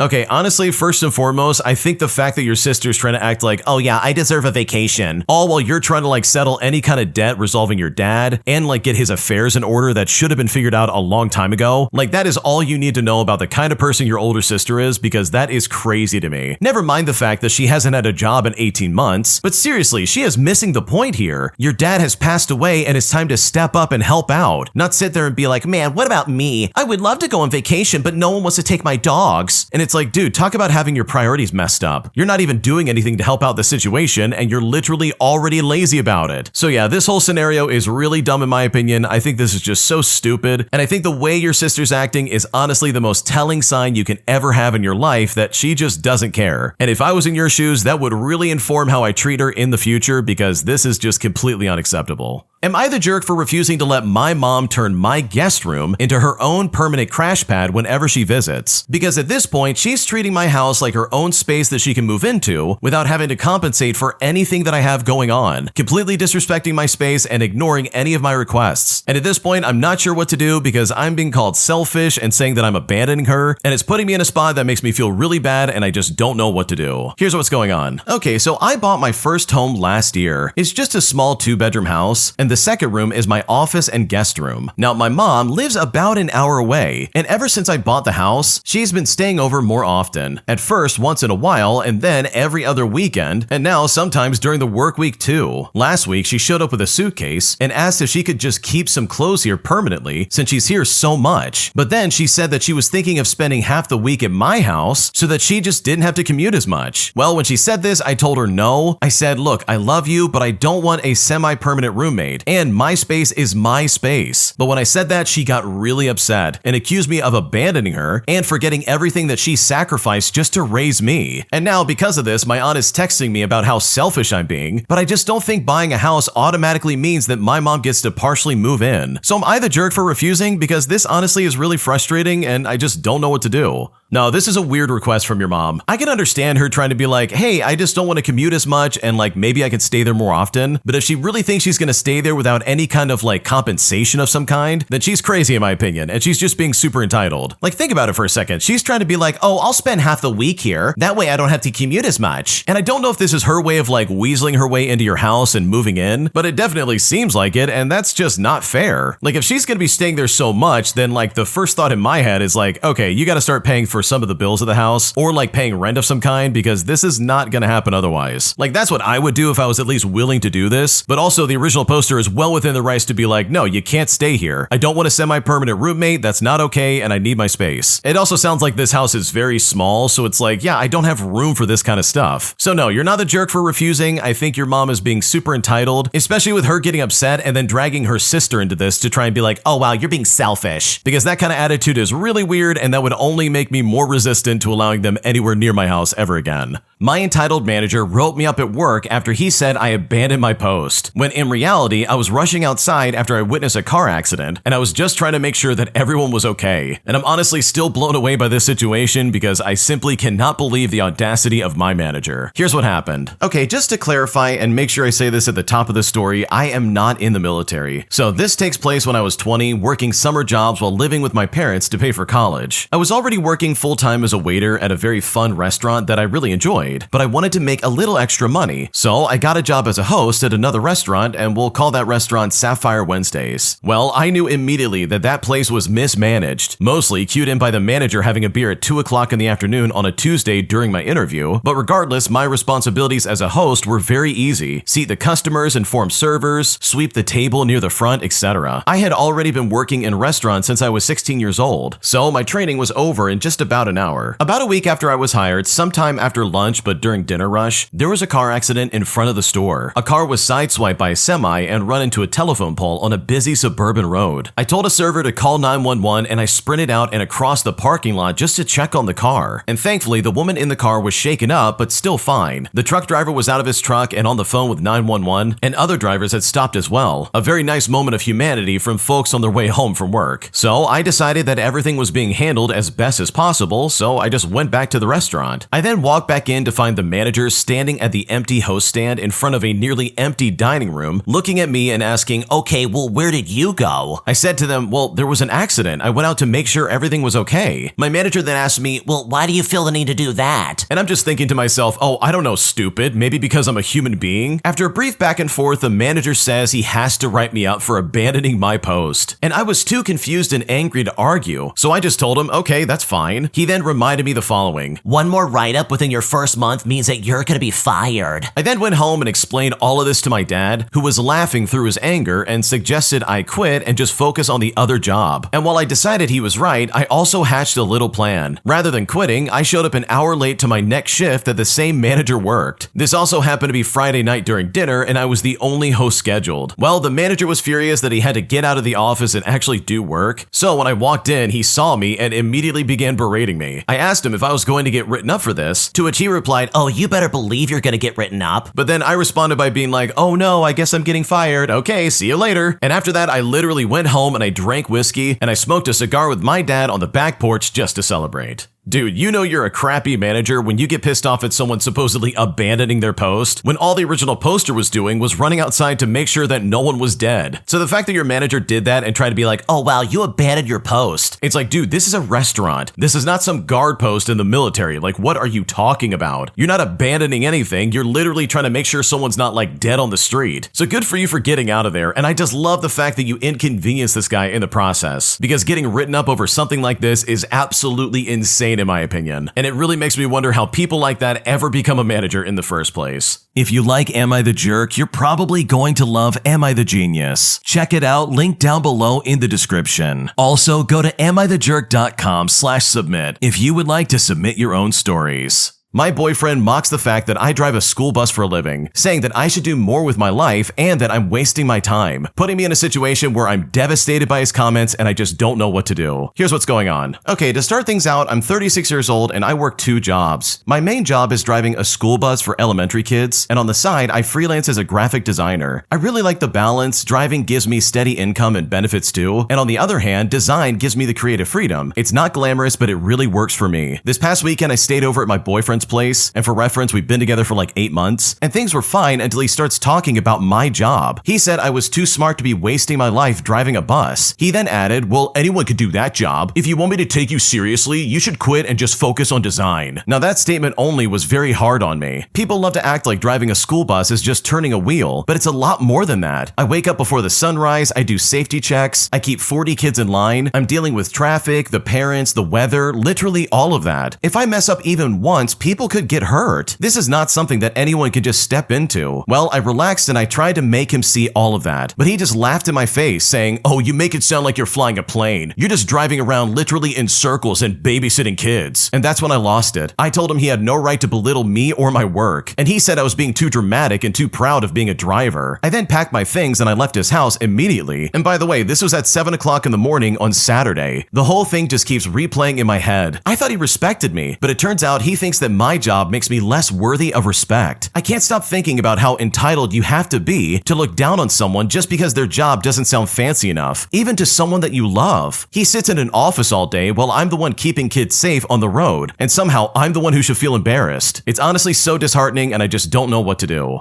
Yeah, your boyfriend is one big walking red flag, like holy crap. This guy literally said to you, what you're doing is not that hard and you should really be doing better in life. Like, dude, what are you talking about? There really is no problem with driving a school bus for kids. Like, I can't believe your boyfriend's acting like that. Like, that's really insane in my opinion, because what he just said is completely uncalled for and you do not deserve that. My boyfriend decided that he wanted to experiment on my expensive makeup collection, as he literally wasted and broke so much of it that it's left me incredibly pissed off. And even though I confronted him and tried to explain that this was not okay, he tried to blow me off by saying that I'm just too sensitive, putting me in a situation that honestly really pisses me off. And right now I just don't know what to do. Here's what's going on. Okay, so I came home yesterday to find my makeup organizer completely messed up. My boyfriend admitted he got curious about how makeup works and decided to try using several of my expensive products. He broke an eyeshadow palette which was $45, he spilled foundation on my carpet, and left several brushes caked with product. Half of my collection was gifts from my mom and my sister for my birthday, including a limited edition palette that's now ruined. When I got upset, he just laughed and said, oh, it's just makeup, and that I'm just being too sensitive about it. I'm literally in tears because some of these products took months to save for. I would never touch his gaming equipment or even mess with his things because I respect boundaries. I've explained this to him before when he's used my skincare without asking. He thinks I'm massively overreacting because he was just curious and wanted to understand what I spend so much time on, but I just don't think it's funny at all. So am I overreacting for being upset about this? Because I am still incredibly pissed off. Okay, first and foremost, no, I don't think you overreacted because this is really messed up. You could replace the word makeup with anything else in the world and it would still be incredibly bad. And I gotta be honest, some of these makeup palettes and like the things you can buy with makeup are incredibly expensive. They're delicate, they can easily break and be completely ruined. And this guy's running in there like a toddler being like, oh, I wonder how it works. It's like, dude, of course you know how it works. Either you did this on purpose just to screw with your girlfriend, or you really are dumb and you just don't know that, hey, maybe this is something you shouldn't be messing with. And in my opinion, I think he did it on purpose. Like seriously, this seems incredibly messed up and very stupid. So no, you're not overreacting here. This is something that really does need to be addressed because what he did is completely unacceptable. Am I the jerk for choosing to spend time with my half-sister instead of with my family, all because they keep excluding her over over something she had nothing to do with. Because right now my family is freaking out on me and I just don't know what to do. Here's what's going on. Okay, so my half-sister is the result of my father cheating on my mom. So it's no surprise that apart from a few aunts, uncles, and cousins, my family doesn't really like her and will oftentimes exclude her from family events. I've personally never held a grudge against her because she's the closest thing to a sibling that I have since I'm an only child, and because I just never understood taking your anger and frustration out on a child of an affair because she's a victim of the whole situation too. So I'm sure you can imagine that I hate how they pretty much just try to push her out of the family and make sure that she doesn't feel welcomed. Well, an event was coming up and it wasn't anything crazy. It was just a simple get-together, and this was about 2 weeks ago, and I just knew that they wouldn't invite my half-sister, so I just decided I wasn't going, and instead I'm just gonna hang out with her for the day. And you know what? That's exactly what I did on the day of the get-together. After a few minutes of hanging out, I get a text message from my mom asking where I was. I then just simply replied that I was with my half-sister and that I wasn't going to the get-together. Well, like 2 minutes later, my phone was blowing up with text messages and voicemails and recordings from our family members. A lot of them were just simply insults being hurled at me and my half-sister, and the others were asking why I would rather spend time with her over the entire family. I decided to wait until things cooled down before giving a response to my family. After leaving at around 10 o'clock p.m., I finally decided to text my mom and my other family members, telling them that my half-sister is part of the family in my eyes, and she shouldn't be treated like garbage for something she had no control over. Now, at this point, I haven't really gotten any kind of responses or text messages back, besides from like a few family members being stubborn and saying how I was in the wrong, but I simply haven't backed down on my opinion because this is honestly so ridiculous. So am I in the wrong in this situation? Because right now I don't know what to do. No, you are definitely not the jerk. Your family's being really weird. If there's anybody that they should be pissed off at, it's the dad for cheating, not the kid who has nothing to do with it. Like, why would you take it out on a child who literally had no say in the matter and was born into a situation that really sucks? They should be embracing them in the family, especially if they're a normal kid. Like, it doesn't sound like there's any kind of like behavior issues or anything like that. So there's really no like legitimate reason why they can't be involved in the family. So no, I think what you're doing is very kind and the thing that absolutely should be happening, because your family's being super cruel and just very mean for like literally no reason. Am I the jerk for locking my pantry up after my roommate kept giving my food away to her friends without asking me, all for free? Because at this point, I'm super pissed off and I just don't know how to deal with this situation. Here's what's going on. Okay, to start things out, I'm 23 years old and I share an apartment with my roommate, who we will call Layla for the sake of the story. We've lived together for about 8 months and overall things were fine. That is, until she started treating my groceries like they were communal, like it was hers to give out as she pleased. At first, it was small things like a slice of bread, a bit of milk, so I just ignored that. Nothing really worth fighting over. But then she began hosting her friends at our place without even asking me first, and I'd usually come home to find entire bags of snacks, my coffee, and sometimes full meals just completely gone. So I finally asked her about it, and what she said to me was, "Oh, you don't mind sharing, right? It's not like you'll finish all this by yourself anyways." Now, I do meal prep for the week, so every missing container throws me completely off. In fact, last week I came back from work, and literally half the dinner I cooked for the week was gone because she let her friends just help themselves. And again, when I told her I couldn't afford to feed 3 extra people, she just rolled her eyes and said I was being stingy with food. So I decided to buy a small lock for my pantry and just started keeping most of my food inside. She was furious when she noticed and said that I was making her look bad in front of her friends because, according to her, normal roommates don't lock up their food. And at this point, I knew that she was pretty much already starting to feel entitled to my stuff, which really just doesn't sit well with me. And now some mutual friends are saying that I escalated things by putting a lock on it instead of just setting stricter rules. I feel like I tried that already and it didn't work, but now I'm second guessing if it was way too extreme.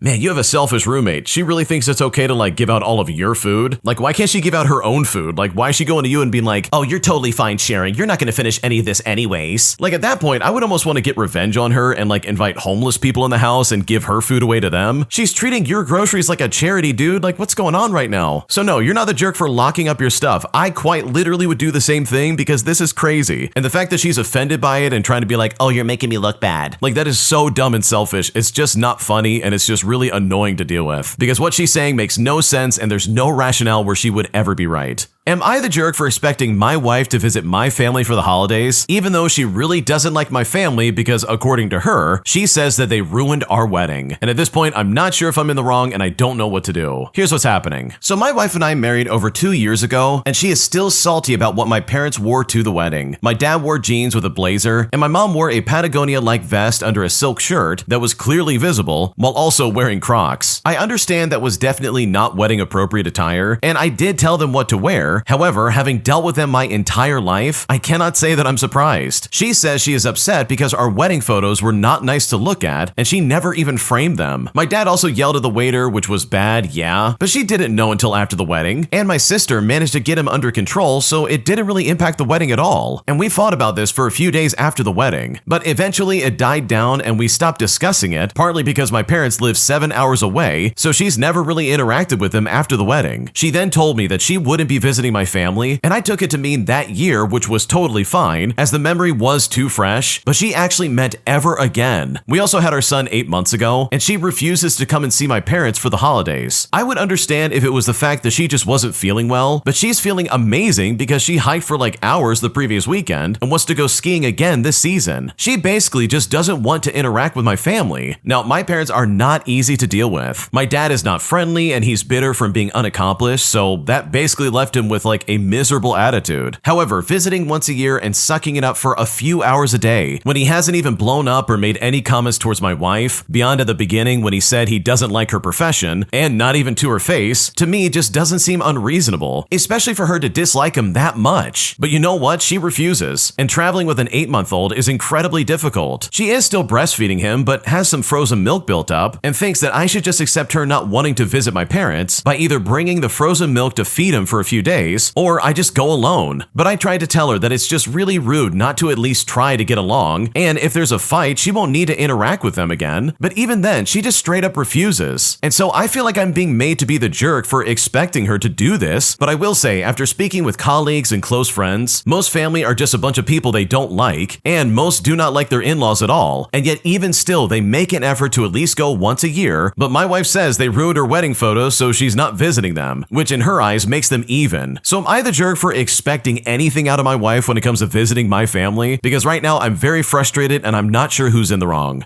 Okay, I think the original poster is just oblivious to the fact that their family is super toxic. Like, these people are just completely inconsiderate, they're not thinking about anyone but themselves, and they even showed up to your wedding in like the most casual attire possible. And they're also just writing off all these crappy things his dad's done, and it's like, dude, are you really just trying to excuse everything they're doing? Like, this guy has an excuse for quite literally anything they've done or they've even thought about doing, while also confessing in the same sentence that his dad was talking crap about his wife. And yet this guy's trying to be like, oh, come on, just suck it up. It's only for one day they get to treat you like garbage again in person. What's the big deal? Like, honestly, I think your wife is completely right, and I think the original poster is 100% the jerk. Because as far as I'm seeing this, like, dude, your family is toxic and they don't sound like good people, and you should not expect your wife to deal with that in the slightest. Am I the jerk for not allowing my mom to withdraw from her 401k after she had been scammed through cryptocurrency for over $1 million?